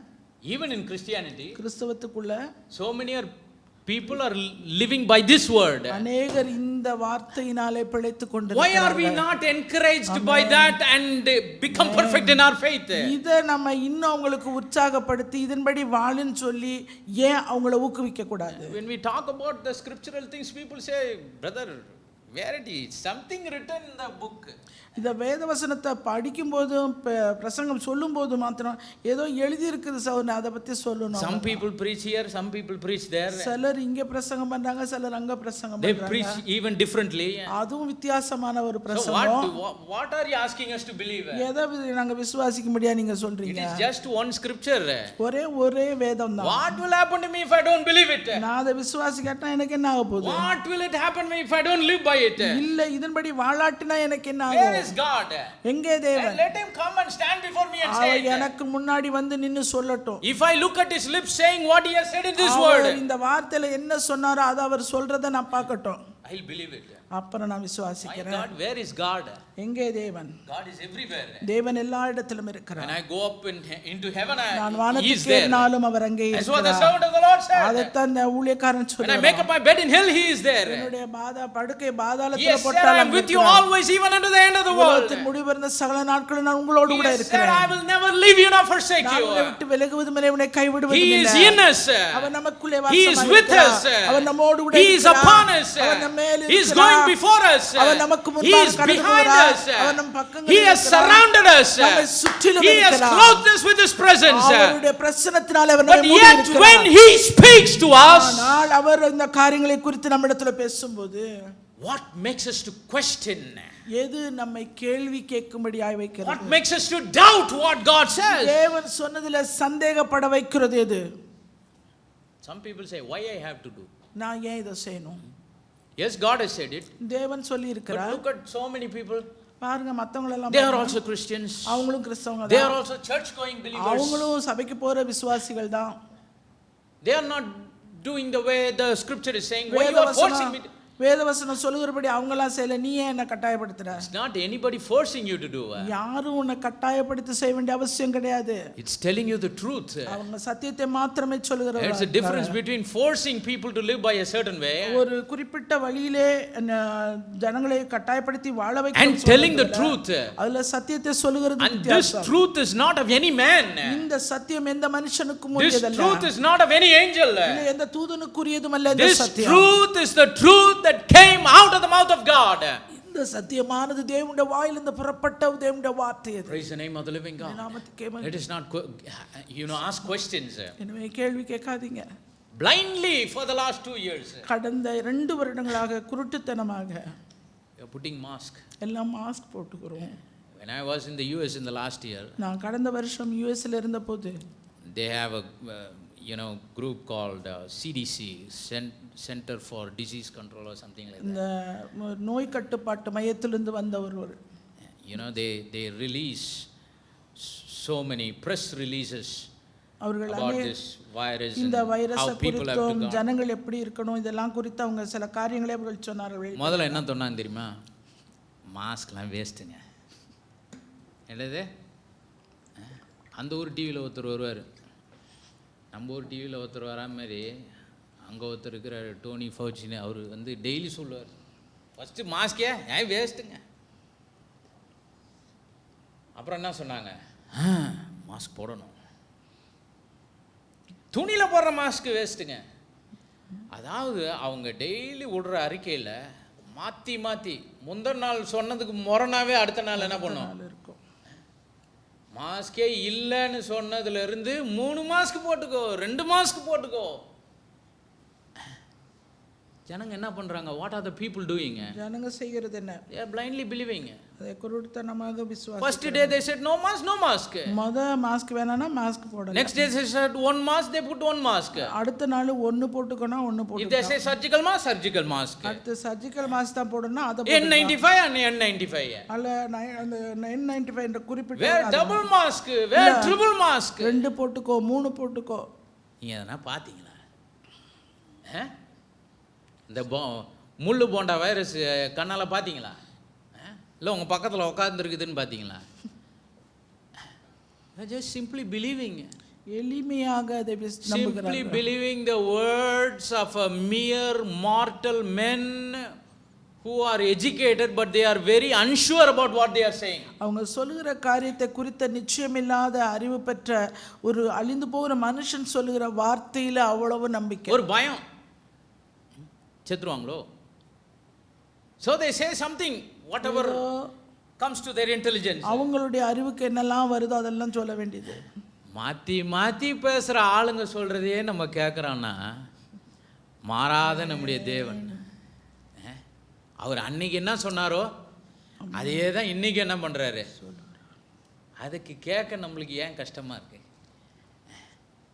We are readily accepting, believing and obeying to what people say when they are changing every day what they say. ஒவ்வொரு நாளும் தங்களை மாற்றிக்கொண்டு இருக்கிற ஜனங்கள் சொல்லுகிற காரியத்தை குறித்த ஒரு அறிவு, அதை குறித்த ஒரு நம்பிக்கை, இதெல்லாம் நமக்கு சுலபமா. Why do we find it difficult to believe and obey what the unchanging God, immutable God says? மாறாத தேவன் சொல்லுகிற இந்த மாறாத வார்த்தையை விசுவாசிக்க நம்மால் ஏன் கூடாது? He is the eternal God, அவர் நித்தியமான தேவன், almighty God, சர்வ வல்லமையுள்ள தேவன், அவர் omnipotent God, அவர் சர்வ ஞானமுள்ள தேவன், omniscient God. அவர் சர்வ ஞானமுள்ள தேவன். Nobody is with him, nobody is before him, nobody is after him. அவரோடு கூட எவரும் இல்லை, அவருக்கு முன்பாகவும் இல்லை, அவருக்கு பின்பாகவும் He இல்லை. is the only one highly exalted. அவர் ஒருவரே உயர்த்தப்பட்ட தேவன். As the name that is above every name, அவருடைய நாமம் எல்லா நாமத்துக்கும் to மேலாக which உயர்ந்த every நாமம். knee in heaven and earth and underneath the earth should bow, லோகத்தில் இருக்கிற பூலோகத்தில் இருக்கிற முழங்கால்கள் யாவும் அவருக்கு to முன்பாக which every tongue in heaven and earth and underneath the earth should confess. அதுபோல பரலோகத்தில் பூலோகத்துக்கு கீழாக இருக்கிற நாவுகள் யாவும் அறிக்கை Why do we செய்யும். have problems to believe what he says? ஏன் அவர் சொல்லுகிறதை விசுவாசிக்க நமக்கு Why பிரச்சனை? do we ask questions? Why I have to do? ஏன் நாம் கேள்வி Do I கேட்கிறோம்? have to live by it? நான் அதுபடியா செய்யணுமா? No, if we are born again by the incorruptible seed நாம் of God's அழிவில்லாத word. வித்து ஆகிய அவருடைய வார்த்தையினாலே நாம் And மறுபடி if we have come பிறந்தவர்களானோம். to a point of surrendering ourselves to live by what he says, அவர் சொல்லுகிற அந்த வார்த்தையின்படியாய் முழுவதுமாய் நாம் வாழ வேண்டும் என்று நம்மை நாமே அந்த அர்ப்பணிக்கிற அந்த நேரம் வரை just simply trust him like a child. எனவே ஒரு குழந்தையை போல அவரை இந்த நம்புங்க. உலகத்துல குழந்தையை போல நம்ப முடியாது, ஆனா தேவன் சொல்றது என்ன பண்ணலாம்?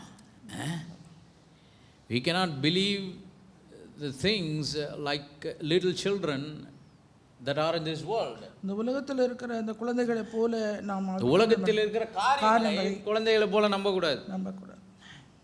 But whatever God says, we can trust it ஆனா just like a தேவன் child. சொன்ன எந்த காரியத்தையும் எல்லாவற்றையுமே அவர் மீது நாம் நம்பிக்கை That's why Jesus said, except you become like little children. நீ சிறு பிள்ளையை போல் ஆகாவிட்டால். Children, mostly when you ask them to do something, பிள்ளைகளை நீங்க ஒரு காரியம் செய்யும்படியா நீங்க கேட்டீங்கன்னா சொன்னீங்கன்னா, most of the time some people will ask, some children will ask, some will they'll just do what you say. சில பிள்ளைங்க மறுத்து கேட்கும், சில ஒண்ணுமே கேட்காம செஞ்சிடும்.